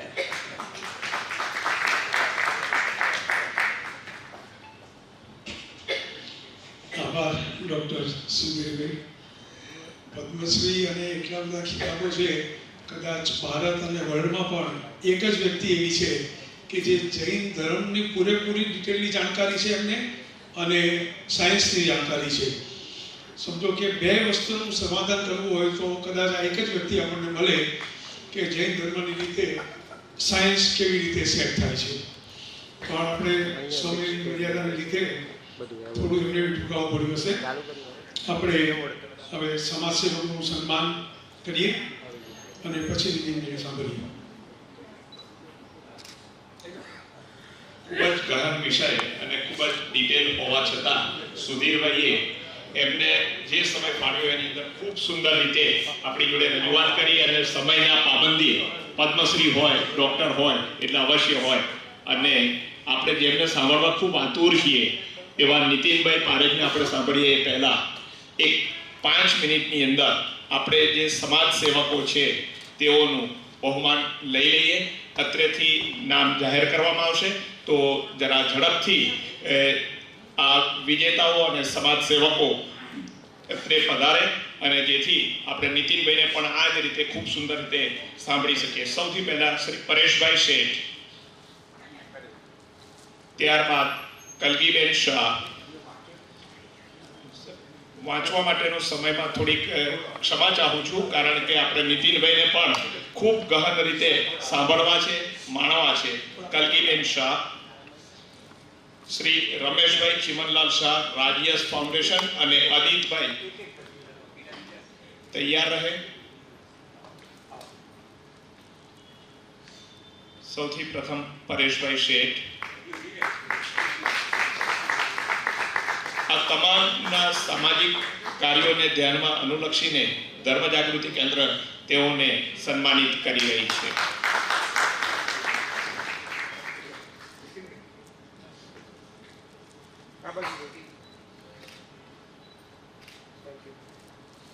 કલગીબેન શાહ.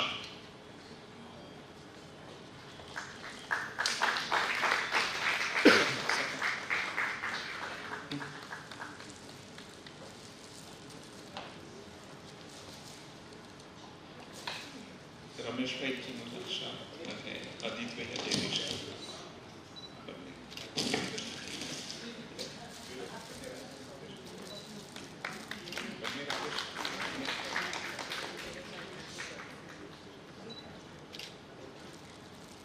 રમેશભાઈ ચિમનલાલ શાહ ફ્રોમ રાજ્યસ ફાઉન્ડેશન અને અદિતભાઈ અજયભાઈ શાહ એ પણ રાજ્યસ ફાઉન્ડેશનમાંથી પધારેલ તમામને વિનંતી કે ખાસ સ્ટેજ પર પધારે.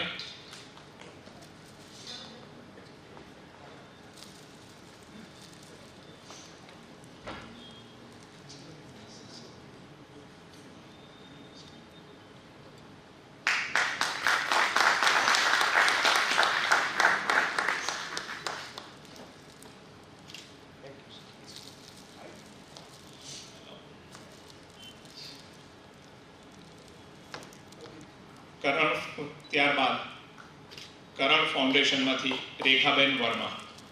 કરણ ફાઉન્ડેશનના રેખાબેન વર્મા. અદિતભાઈ બંને આપણે. રાજેશ ફાઉન્ડેશન અદિતભાઈ અજયભાઈ શાહ.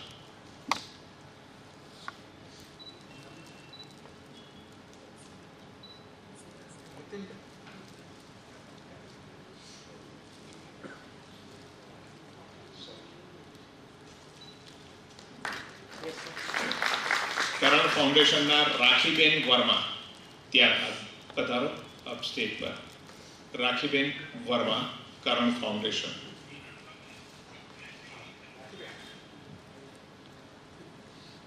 ત્યારબાદ દિવાન બલ્લુભાઈ એલ્યુમિની એસોસિએશનમાંથી પધારેલા સર્વે ટ્રસ્ટીઓને અને કાર્યકર્તાઓને વિનંતી. દિવાન બલ્લુભાઈ એલ્યુમિની એસોસિએશનમાંથી ક્ષિતિજભાઈ અને તેમની ટીમ પધારે.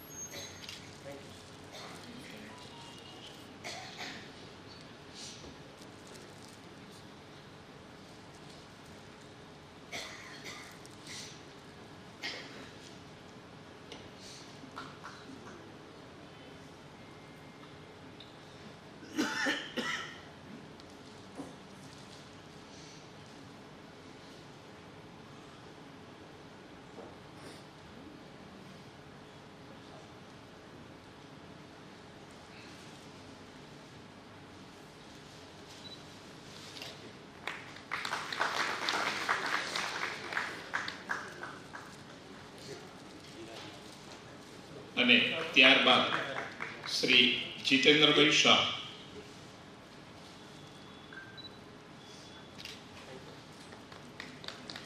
જીતેન્દ્રભાઈ શાહને વિનંતી તેઓ પધારે.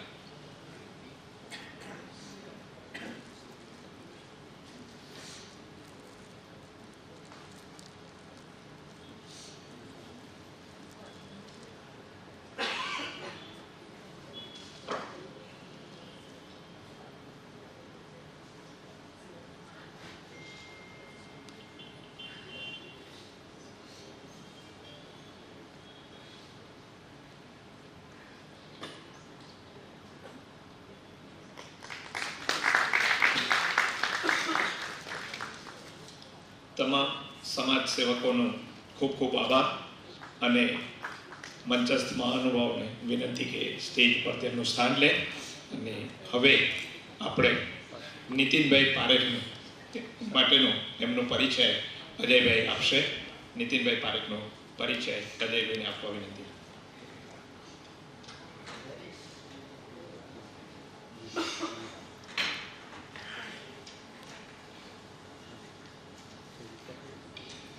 આ દરેક સન્માનિત વ્યક્તિઓની એક એક કથા છે, પણ આજે સમયના અભાવે આપણે વાંચતા નથી. એમની ટ્રોફીમાં બધું લખેલું છે, પણ દરેક નાના નાના ક્ષેત્રમાં છેક ટોપ લેવલનું કામ એ લોકોએ કરેલું છે. હવે નીતિનભાઈ પારેખને સાંભળીએ, એ સાથે એમનો પરિચય આપી દઉં.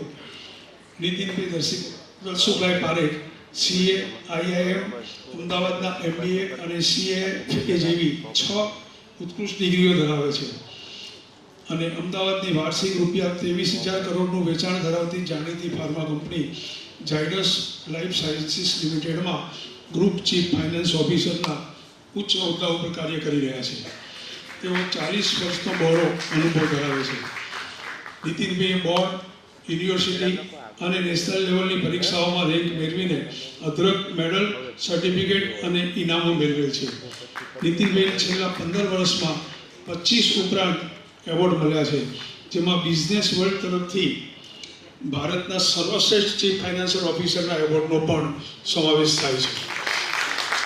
છેલ્લા 18 વર્ષથી પર્યુષણ વ્યાખ્યાનમાળામાં વક્તવ્ય આપે છે. તેમને સાહિત્યનો અનેરો શોખ છે, એટલે એમની વાણીમાં કવિતાની સરવાણી અવિરત રહેતી રહે છે. તેમના મૌલિક વિચારો અને તેમની લોકપ્રિય આગવી અભિવ્યક્તિને લીધે તેમને સાંભળવા એક લાવો છે. નીતિનભાઈના 2 કાવ્ય સંગ્રહો દ્વાર ભીતરના ખોલ અને અજવાળાની પ્રકાશિત થયેલ છે.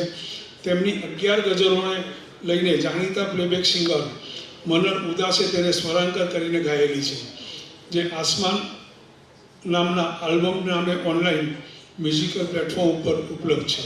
આજે તેઓ એક નવો વિષય લઈને આવ્યા છે, જેનું શીર્ષક છે માન અપમાનની માયાજાળ. નીતિનભાઈને વિનંતી કરું પ્રવચન.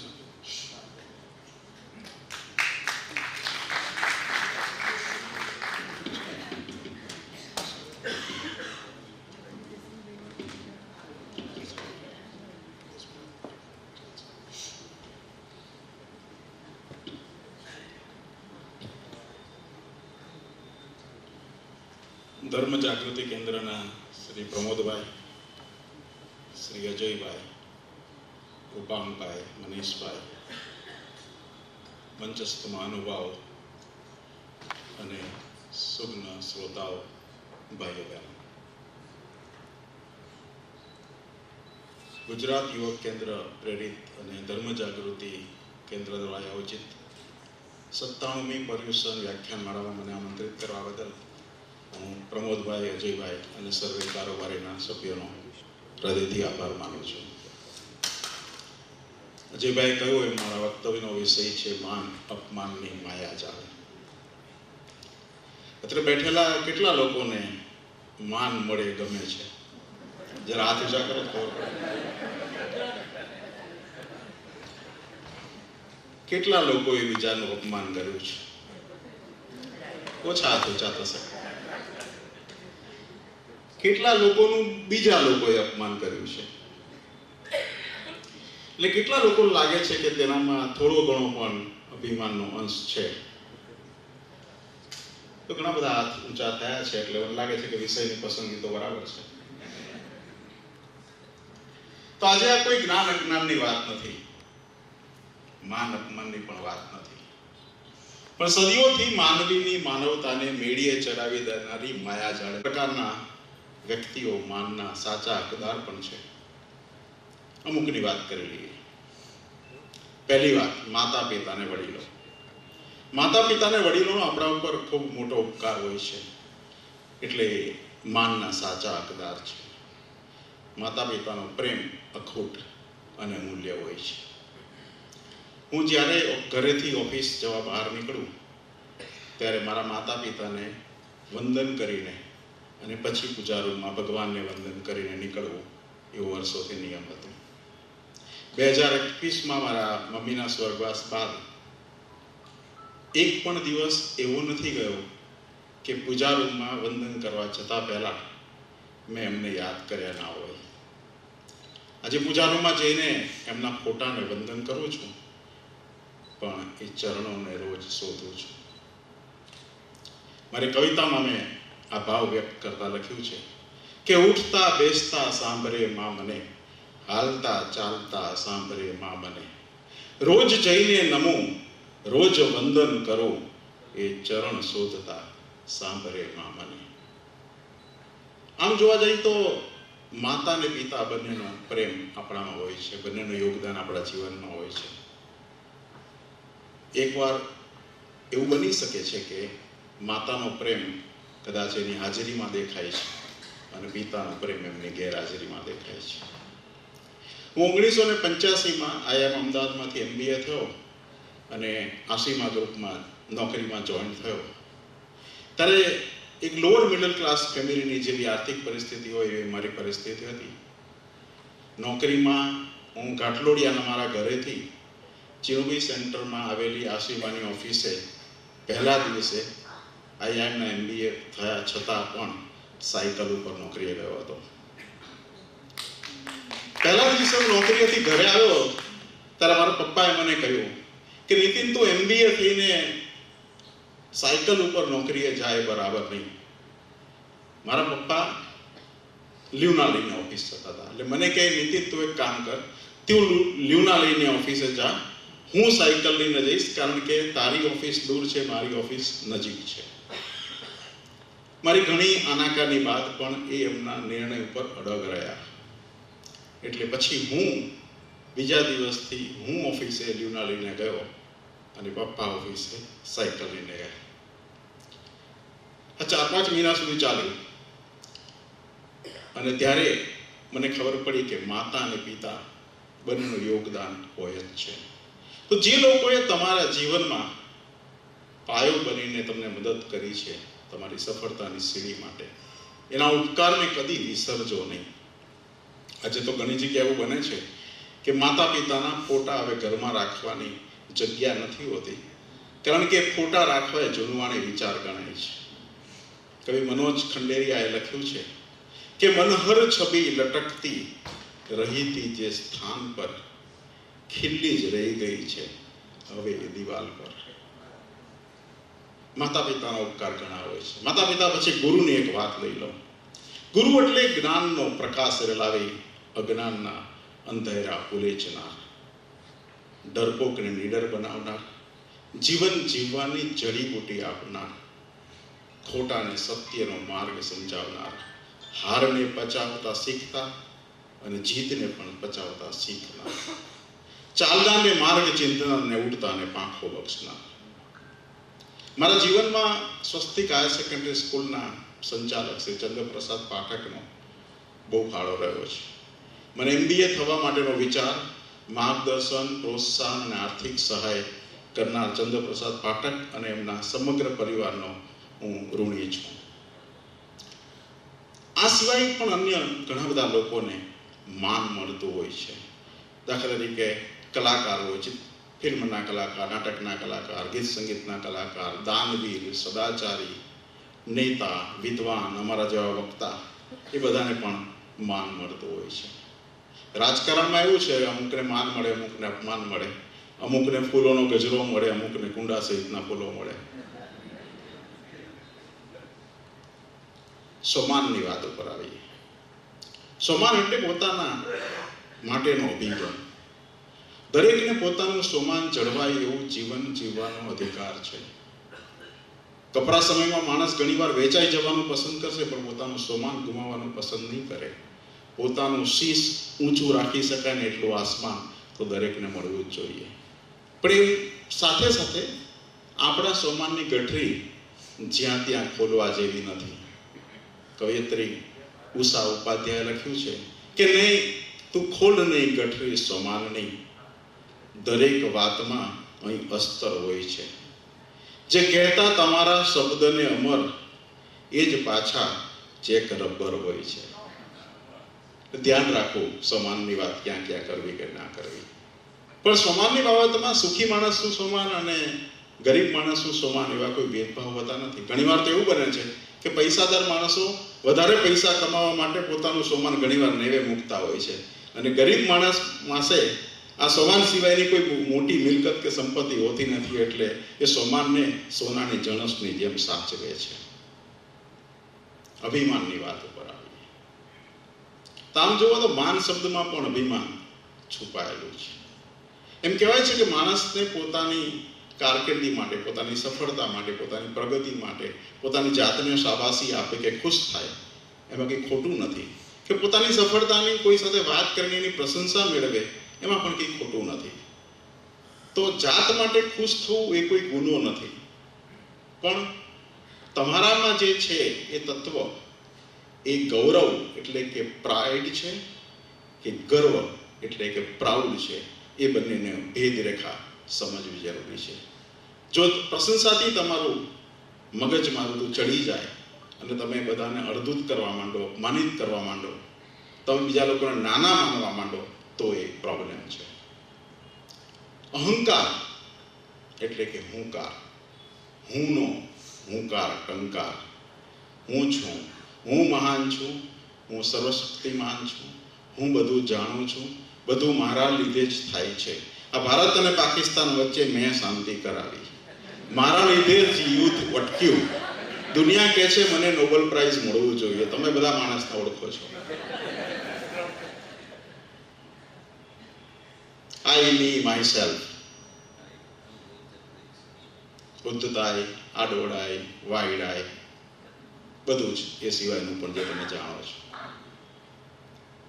નરસિંહ મહેતા એટલે જ કહ્યું કે હું કરું એ જ અજ્ઞાનતા, શકટનો ભાર જેમ શાંતા. હમણાં આપણે સોમાનની વાત કરીને હવે તરત અભિમાનની વાત કરી. તમને એમ થાય કે સોમાન અને અભિમાન વચ્ચે ભેદ શું છે? આ ભેદ જાણવો જરૂરી છે, એટલે કોઈનું સોમાન એના અભિમાન તરીકે ખપી ન જાય અને કોઈ માણસ અભિમાની હોય એ સોમાનનો અંચળો ઓઢી ના લે. જાવેદ અખ્તરે આપણે બહુ સરસ વાત કરી કે મોટો માણસ નાના માણસ સામે જ્યારે પોતાની વાત કરે ત્યારે અહંકાર હોય છે, જ્યારે પોતાનો રૂઆબ છાંટે ત્યારે અહંકાર હોય છે. પણ નાનો માણસ મોટા માણસ સામે પોતાના સિદ્ધાંતોને વળગી રહે અને એમાં આનાકાની ના કરે અને પોતાનું સોમાન ગુમાવે નહીં, એ ખરેખરનું સોમાન છે.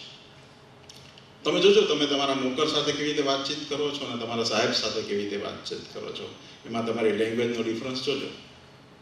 તમારા નોકરને કહેતા હો કે અત્યારે મોબાઈલમાં માથું જાણીને શું બેઠો છો, આ વાસણ તારા કાકા આવીને કરવાના છે, તેમાં તમારી તુમાખી, તમારો અભિમાન દેખાય છે. પણ જો જે માણસ સાચો છે, જે પ્રમાણિત છે, એનો સમાન છે, એવા કોઈ માણસને એનો ઉપરી અધિકારી પણ એમ કહે કે તારે થોડી હિસાબમાં ગડબડ કરવાની છે, થોડો ભ્રષ્ટાચાર કરવાનો છે, થોડી આગી પાછી કરવાની છે, અને જો તું આમ કરવામાં સાથ નહીં આપે તો તારી નોકરી જશે, ત્યારે તમે એમ કહો કે હું નૈતિકતાના ધોરણથી નીચે નહીં ઉતરું, ભલે મારી નોકરી જાય. એ તમારું સોમાન છે. આપણે બધા પાસે જ્ઞાન છે, આપણા બધા પાસે અભિમાન છે. દરેક માણસને એના જ્ઞાનનું અભિમાન હોય છે, પણ એના અભિમાનનું જ્ઞાન નથી હોતું. આપણી પાસે ઘણું જાણીએ છીએ, આપણે બધા આપણી પાસે જે જ્ઞાન છે એનું ગૌરવ અનુભવતા હોઈએ છીએ, પણ એ ગૌરવ ઘણીવાર અભિમાનના કોર્નર ઉપર, એની સરહદ ઉપર પહોંચી જાય છે. હું કંઈક છું એ ભાવના આપણામાં આવી જાય છે. એટલે જ્યારે તમે એવું માનો કે હું કંઈક છું એનું જ્ઞાન થાય ત્યારે હું માનું કે જેટલું તમે જાણો છો ને એના કરતાં અનેક ગણું તમે જાણતા નથી એ જરૂરી છે. પણ એ અજ્ઞાનનું આપણને જ્ઞાન નથી હોતું. હમણાં એક રવિવારે મેં અમારી પત્ની રૂપા અહીં બેઠી જ છે. એક રવિવારે સાંજે 5 વાગે મેં કીધું કે આજે ચા હું બનાવું. મને જો કે ઘરે બોલવાની છૂટ છે. મારી પત્ની આમ પાછી નિખાલસ અને પારદર્શક, એટલે મને એને તરત કીધું કે તમારા હાથની ચા મને નહીં ભાવે, રહેવા દો, હું જ ચા બનાવું છું. એટલે આ રીતે મને મારા અજ્ઞાનનું જ્ઞાન થયું. અને પછી મને વિચાર આવ્યો કે મને તો કવિતા લખતા આવડે છે પણ કપડાં સીવતા નથી, ચોપડી વાંચતા આવડે છે પણ મન વાંચતા નથી આવડતું, ગોળ ખાતા આવડે છે પણ ગમ ખાતા નથી આવડતું. એટલે આપણને કેટલું બધું નથી આવડતું. ઘણા બધા લોકોને ઘણું બધું બનાવતા નથી આવડતું પણ તોય માણસને બનાવતા આવડે છે.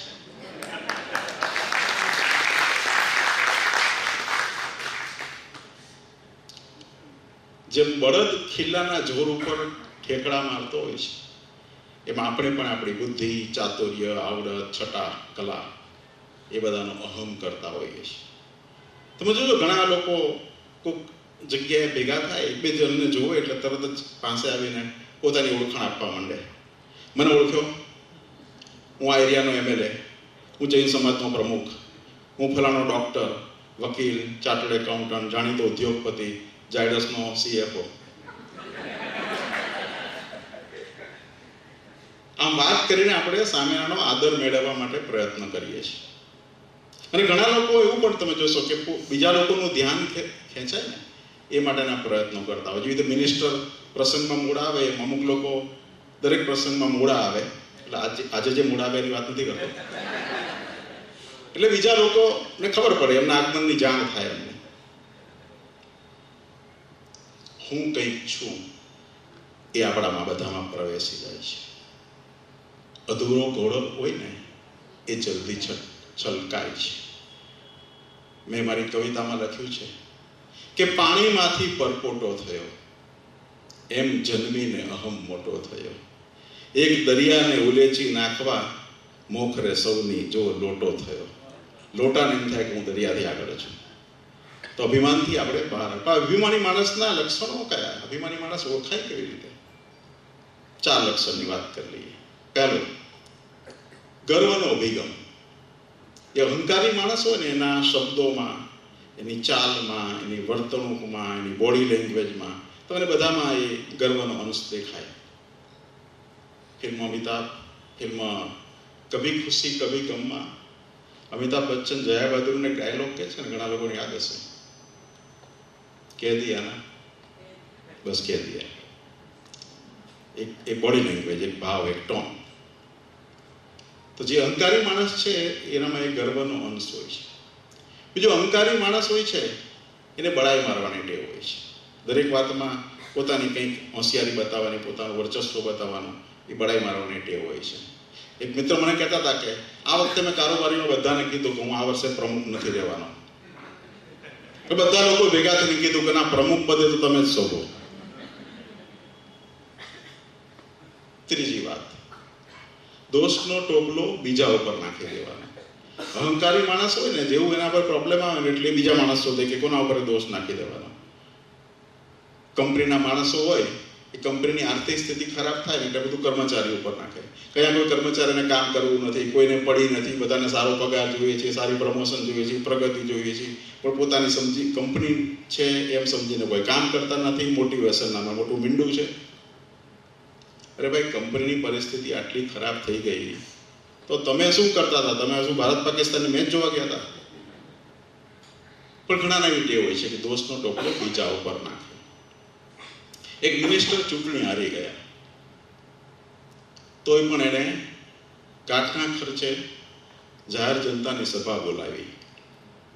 સભા બોલાવીને પોતે મંચ ઉપર જઈને માઇકમાં મોટેથી બોલ્યા કે ભાઈઓ અને બહેનો, મારે આપ સૌને જણાવવું જોઈએ કે હું ચૂંટણી હાર્યો નથી, મને હરાવવામાં આવ્યો છે. આમ આપણે શું સમજવું? અને ચોથી વાત, બીજાને લીટી નાની કરે. અહંકારી માણસ છે ને, એ પોતે સક્ષમ ના હોય ત્યારે બીજા લોકોની ત્રુટીઓ શોધે, બીજા લોકોની નિંદા કરે, બીજા લોકોના વાંધા વચકા કાઢે અને એ દ્વારા પોતાની સુપિરિયરિટી ઇસ્ટાબ્લિશ કરવાનો પ્રયત્ન કરે. પણ અહંકાર હોય છે શેનો? અહંકારના પ્રકાર શું? ઘણા પ્રકારનું અભિમાન હોય છે, બે ચાર વાત કરી લઈએ. પહેલી વાત, કુળનું અભિમાન. ઘણા લોકોને પોતે ઉચ્ચ જ્ઞાતિના છે, પોતાની કુળ સાથે બહુ ઊંચું છે એવું અભિમાન હોય છે. જૈનોમાં પણ ઘણા લોકો પોતાને ઉજળી કોમ માનીને અભિમાન પ્રદર્શિત કરતા હોય છે. પણ આ ઉચ્ચ નીચના નાત જાતના ભેદમાંથી બહાર આવીને ભાઈચારાની ભાવના કેળવવાની જરૂર છે. શૂન્ય પારણપુરી લખે છે કે કોઈને નાત ખટકે છે, કોઈને જાત ખટકે છે. કોઈને નાત ખટકે છે, કોઈને જાત ખટકે છે, અમોને સંકુચિત દ્રષ્ટિ તણો ઉત્પાત ખટકે છે. હોતો નથી ભેદ કોઈ ફૂલો માટે ઉપવનમાં, ફક્ત એક માનવીની જાત ખટકે છે. આ કુળનું અભિમાન હોય છે. બીજું લોકોને પૈસાનો અભિમાન હોય છે. ઘણા લોકોને પોતાની પૈસા, સંપત્તિ, મિલકત એની અભિમાન હોય છે, એનો અહંકાર હોય છે. ફિલ્મ વેલકમમાં નાના પાટેકરનો ડાયલોગ ઘણાને યાદ હશે કે ભગવાન કા દિયા સબ કુછ હૈ.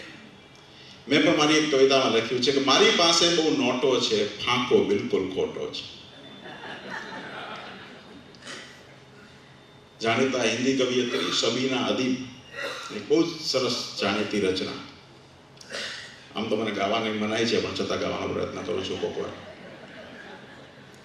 જો ખાનદાની रईस है वो मिजाज रखते हैं नरम अपना. जो खानदानी रईस है वो मिजाज रखते हैं नरम अपना. तुम्हारा लहजा बता रहा है तुम्हारी दौलत नई नई है. खामोश है झुकी है पलके दिलो में उल्फत नई नई. માણસને ઘણા પૈસાનો અભિમાન હોય છે, એટલે પૈસાના અભિમાનથી દૂર રહેવાની જરૂર છે. એ સિવાય માણસને પોતાના જ્ઞાનનો અભિમાન હોય છે, પોતાનું ભણતર, પોતાનું વિદ્યા, પોતાની ડિગ્રીઓ, પોતાના મેડલ્સ, પોતાની પંડિતાઈ એનો અભિમાન હોય છે. જેમ પંડિત અને નાવિકની વાર્તામાં કોઈ સાંભળ્યું હશે કે એક પંડિત નદી પર માંથી પ્રવાસ કરી રહ્યો હતો, પસાર થઈ રહ્યો હતો. રસ્તામાં પંડિતે પોતાનું જ્ઞાન પ્રદર્શિત કરવા માટે નાવિકને પૂછ્યું કે તને શાસ્ત્રોનું જ્ઞાન છે? નાવિકે ના પાડી. પંડિત કે તારી અડધી જિંદગી પાણીમાં ગઈ, નદીમાં તોફાન આવ્યું. એટલે નાવિકે પંડિતને પૂછ્યું કે તમને તરતા આવડે છે? તો પંડિત કે ના, કે તમારી આખી જિંદગી પાણીમાં જશે.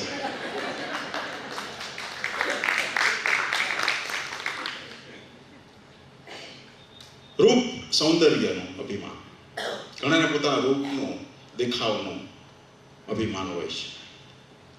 અમારા ઘરમાં પણ પહેલા રૂપાળી છોકરી કન્યા માટેનો પ્રેફરન્સ ને આગ્રહ હતો. હવે જો કે જમાનો બદલાયો છે, પણ છતાં ઘણા લોકોને પોતાના રૂપનો અભિમાન હોય છે. વર્ષો પહેલાની ફિલ્મ રોટી ની પંક્તિ યાદ હશે કે ગોરે રંગ पे ना इतना गुमान कर गोरा रंग तो 2 दिन में ढल जाएगा.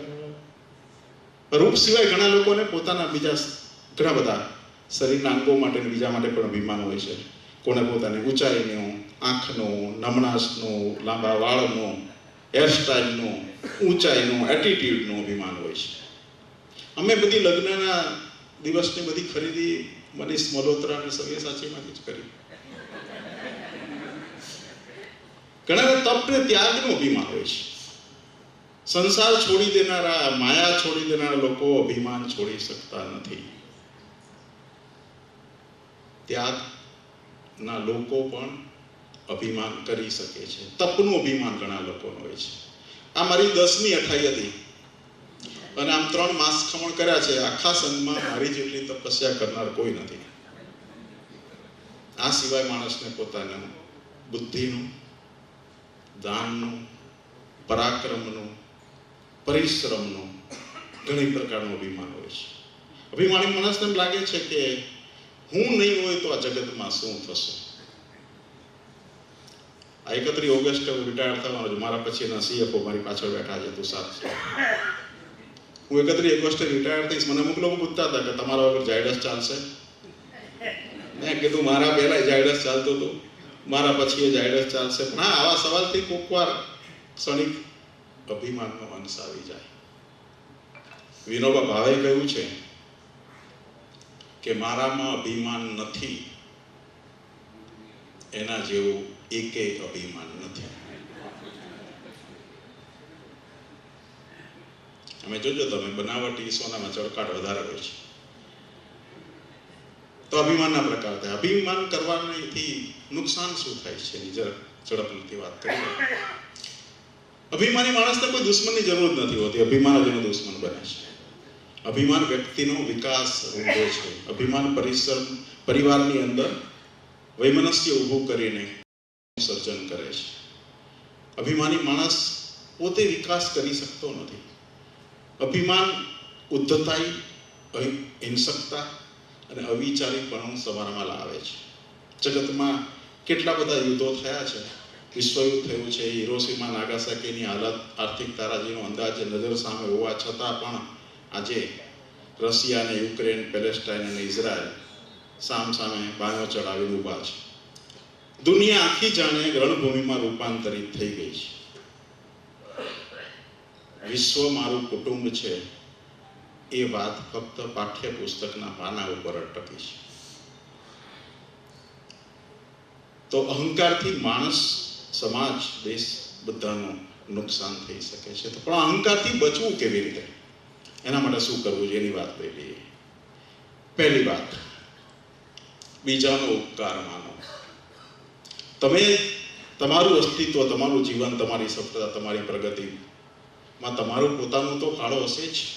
તમે પરિશ્રમ કર્યો હશે, તમારું નસીબ સારું હશે, પણ એ સિવાય અનેક લોકોનો સાથ, સહકાર, આશીર્વાદ, શુભેચ્છાઓ એમાં કારણભૂત છે. માનો તો તમને અમારે અભિમાનનો અંશ નહીં આવે. મરીઝ કહે છે તેમ, બસ એટલી સમજ મને પરવરદિગાર દે, સુખ જ્યારે જ્યાં મળે ત્યાં બધાના વિચારો દે. દુનિયામાં હું કંઈકનો કરજદાર છું મરીજ, ચૂકવું બધાનું દેણ જો અલ્લાહ ઉધાર દે. આ બધાનો ઉપકાર માનવો જરૂરી છે. બીજી વાત, વાણી પર કાબુ રાખો અને બોલીને સંબંધ બગાડો નહીં. ઘણા લોકો વાત કરવાની રીત જ એવી હોય છે કે વધારે સંબંધ બગડે. વાણી પર કંટ્રોલ રાખો, સંયમ રાખો. તમે જોશો ઘણા લોકો કહેતા હોય છે કે તું હજી મને ઓળખતો નથી, હું કોણ છું. અરે ભાઈ, તું તારી જાતને ઓળખે છે ઇનફ છે. બીજા બધા ઓળખી જશે તો તારી બાંધી મુઠ્ઠી ખુલ્લી જશે અને ઉગાડો પડી જઈશ. એટલે ડાપણ કરવાની જરૂર નથી. કાયમ હજારે એવું સરસ લખ્યું છે કે અમે શું છું, અમે શું છું ને તમે શું છો, ભરમ એ બંધ રહેવા દો. અમે શું ને તમે શું છો, ભરમ એ બંધ રહેવા દો. સંબંધો એ રીતે બસ આપણા અકબંધ રહેવા દો. તમે આવી શકો ને હુંય બોલાવી શકું કાયમ. તમે આવી શકો અને હુંય બોલાવી શકું કાયમ. સલામત એટલો તો આપણો સંબંધ રહેવા દો. ત્રીજી વાત, આત્મવિશ્વાસ અને અહંકાર વચ્ચેનો ભેદ સમજો. ઘણીવાર માણસ આત્મવિશ્વાસના નામે અહંકાર કરતો હોય છે અને પોતાની વાત મૂકતો નથી, પોતાની ભૂલ કબૂલતો નથી. તમે જોજો ઘણા ધંધામાં, બિઝનેસમાં નુકસાન કરતા હોય પણ એ પોતાની ભૂલ ન કબૂલવા માટે અને પોતાનો કક્કો સાચો છે એમ ઠરાવવા માટે નુકસાન કરતો ધંધો પણ બંધ નહીં કરે. ચોથી વાત, નમતા રહો.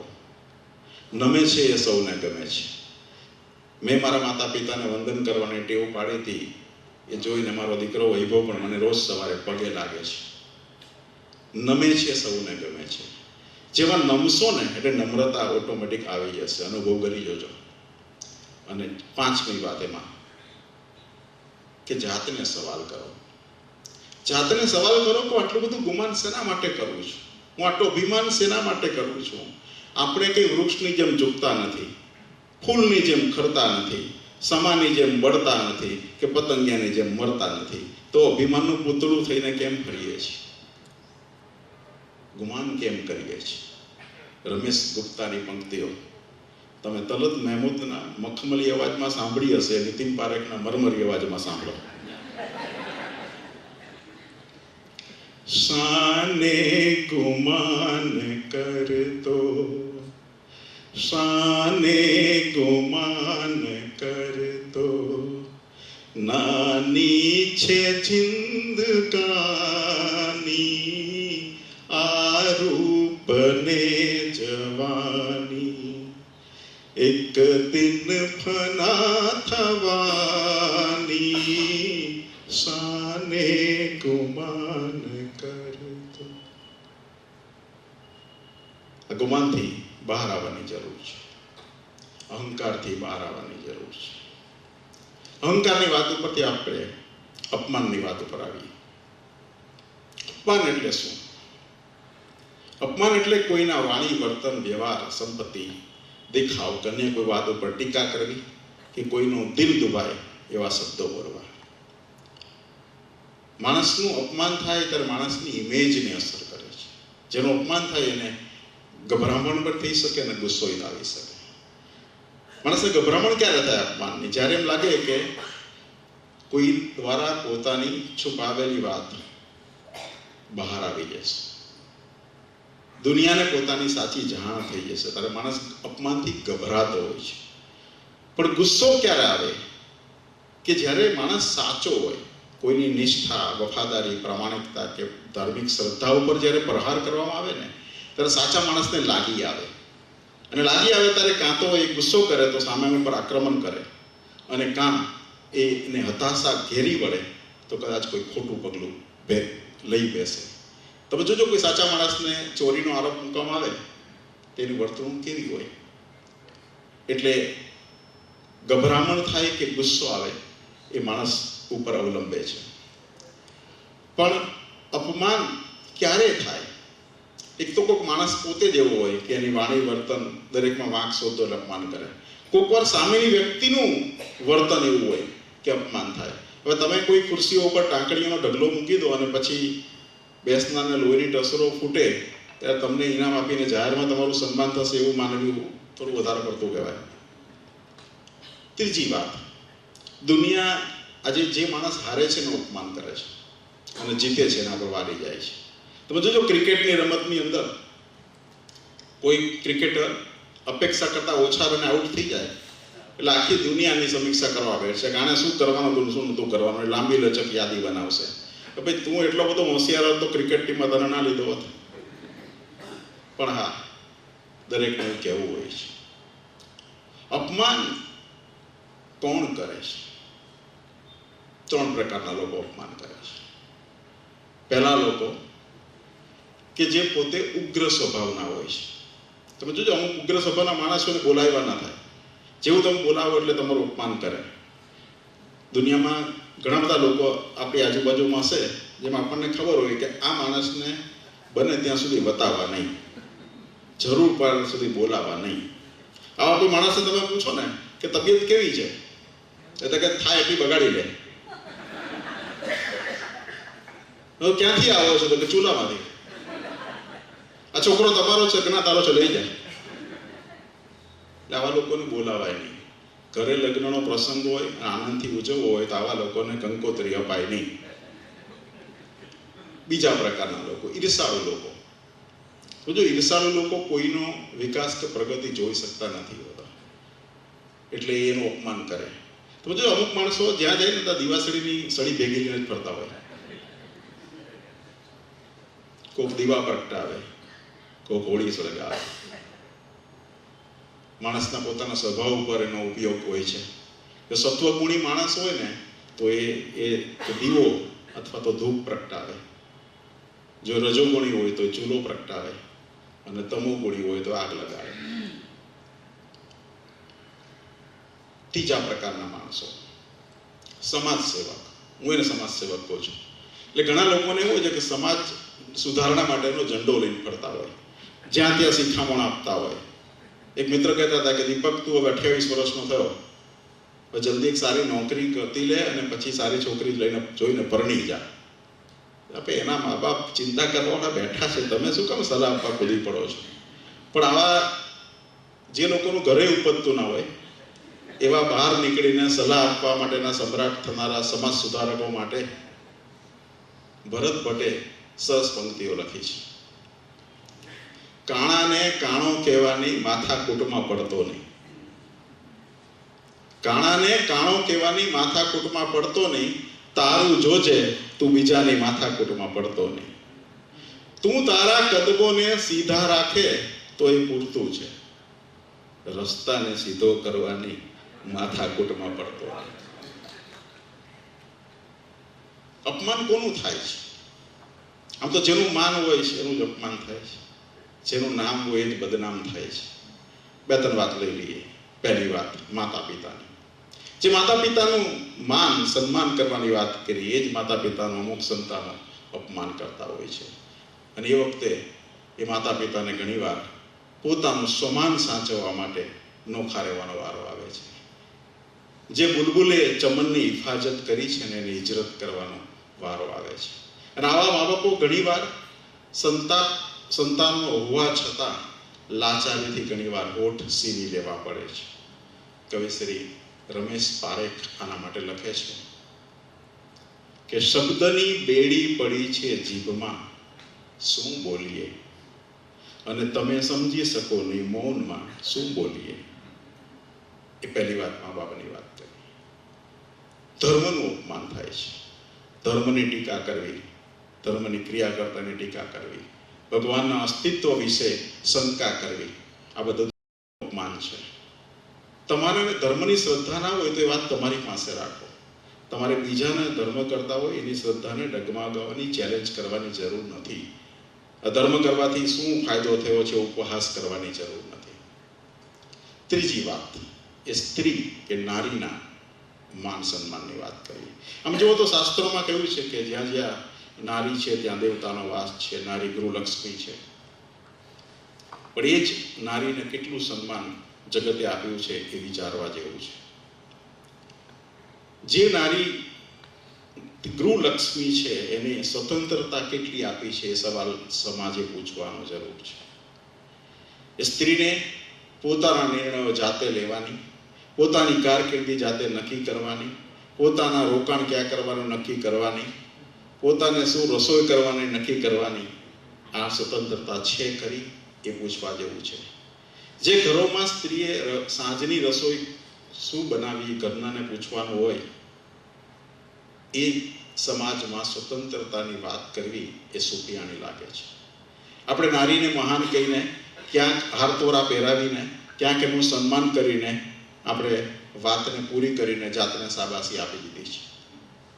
આમ જોવા જાઓ તો સ્ત્રીને સહનશીલતાની મૂર્તિ કહીને સમાજે હળાહળ અન્યાય કર્યો છે.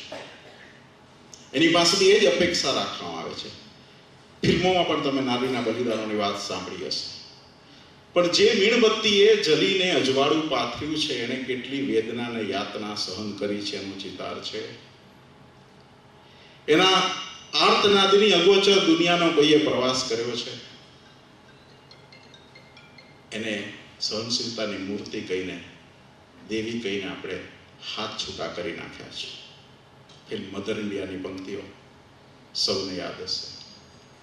दुनिया में हम आए हैं तो जीना ही पड़ेगा, जीवन है अगर जहर तो पीना ही पड़ेगा. સ્ત્રીને જો સાચું સન્માન આપવું હોય ને તો પહેલા તો એ માણસ છે ને એ માની લો, અને પછી જો હૃદયથી માનતા હોય ને કે સન્માન આપવું છે તો જાહેરમાં ને ખાનગીમાં એની પ્રશંસા કરો, એની વાત કરો અને એનું સાચું સ્થાન આપો. એ સાથે સાથે સ્ત્રીની સફળતાને સહન કરી શકાય એવા સમાજનું નિર્માણ કરવું પડશે. ફિલ્મ અભિમાનમાં જ્યારે ગાયિકા તરીકે જયા ભાદુરીને વધારે માન સન્માન મળતું થયું ત્યારે ગાયક પતિ અમિતાભ બચ્ચનને પણ પસંદ નહોતું પડ્યું. એ આપણા સમાજની તસવીર અને તાસીર છે. કેટલા પતિઓ પોતાનાથી વધારે ભણેલી, પોતાનાથી વધારે હોશિયાર અને પોતાનાથી વધારે કમાતી પત્નીને પ્રોત્સાહન આપી શકશે? સવાલ જાતને પૂછવાની જરૂર છે.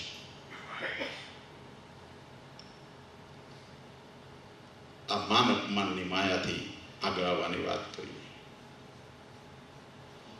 તો કાયા છાયા અને માયાની આખી દુનિયા છે. માન અને અપમાન આ સંસારનું ચકડોળ છે. ઉપર જાય છે, નીચે આવે છે, માન મળે છે, અપમાન થાય છે. આજે જેનું માન છે એનું કાલ અપમાન થઈ શકે છે. અને એ માન અપમાનથી દુનિયાથી દૂર જવાની. આમ જુઓ તો દુનિયામાં કરોડો માણસો વચ્ચે જેમ ઠેર ઠેર માણસોની ભીડ જોવા મળે છે, પણ પોતાનામાં જ રચ્યો પચ્યો રહેતો અહંકારી માણસ એ ભીડમાં પણ પોતાને એકલો બાળે છે. આજના આર્ટિફિશિયલ ઇન્ટેલિજન્સના જગતમાં એક કૃત્રિમ સંબંધોમાં રહે છે. કાચના દીવાનખાનામાં કાગળના ફૂલો શણગારીને એ જીવનનો આનંદ માણે છે. એટલે સુશોભિત થઈ શક્યો છે પણ સુવાસિત થઈ શક્યો નથી. એનાથી જો આગળ વધવું હોય તો માણસે કંઈક પોતાનામાં આવવું પડે, અહંકાર છોડવો પડે. પણ માનવીનું ક્યારે ભટકી જાય, એનું મન છટકી જાય અને સંબંધો ભટકી જાય એની ખબર નથી. એના માટે દૂર જવું પડે, પોતાનામાં આવવું પડે. અને એના માટે કેવું જીવન જીવવું જોઈએ? પહેલી વાત તો માણસ બનવાની જરૂર છે. આપણે સરસ બનીએ, સરળ બનીએ, નમ્ર બનીએ.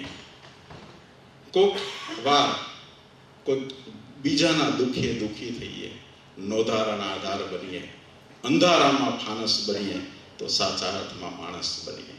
જયશ્રી મર્ચન્ટે બહુ સરસ લખ્યું છે કે હથેળી પર જરા માથું મૂકીને જો. મિત્રો, બહુ માર્મિક પંક્તિ છે. હથેળી પર માથું મૂકવાનો પ્રયત્ન કરજો એટલે ખબર પડશે કે નમવું પડે.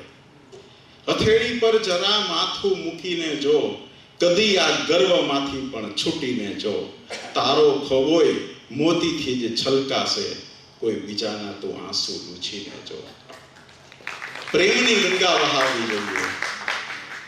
સૌને તમારો દ્વેષ, નિંદા, અહંકારમાંથી બહાર આવીને પ્રેમની ગંગા વહાવો. એક વાર તો માણસને ખુશ કરીને જોઈ જો અને પછી તું પોતે કેટલો ખુશ થાય છે એનો આનંદ માણી જો.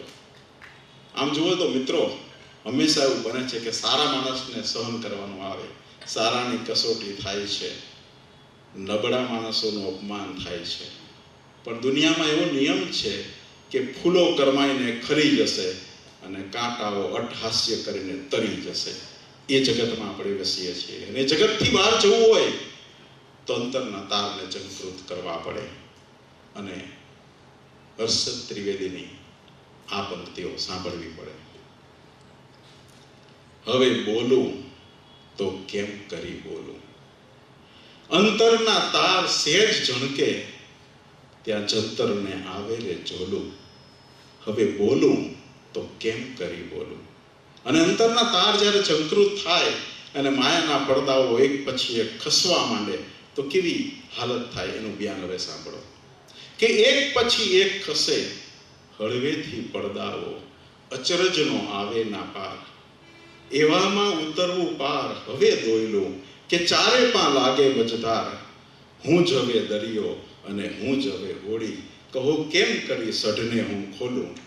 હવે બોલું તો કેમ કરી બોલું, હવે બોલું તો કેમ કરી બોલું. આ શબ્દો જો આંખો બંધ કરીને સાંભળો અને એમાં લીન થઈ જાઓ તો સ્વર્ગની એક સીડી તો ચોક્કસ ચડી શકો. મારું વક્તવ્ય આપ સૌએ ખૂબ શાંતિથી સાંભળ્યું, ઉમંગથી આવકાર્યું. માટે સૌનો ખૂબ ખૂબ આભાર. કંઈ પણ જીનવાણીથી વિપરીત કહેવાયો હોય તો સર્વની ક્ષમાયાચના. જય જિનેન્દ્ર.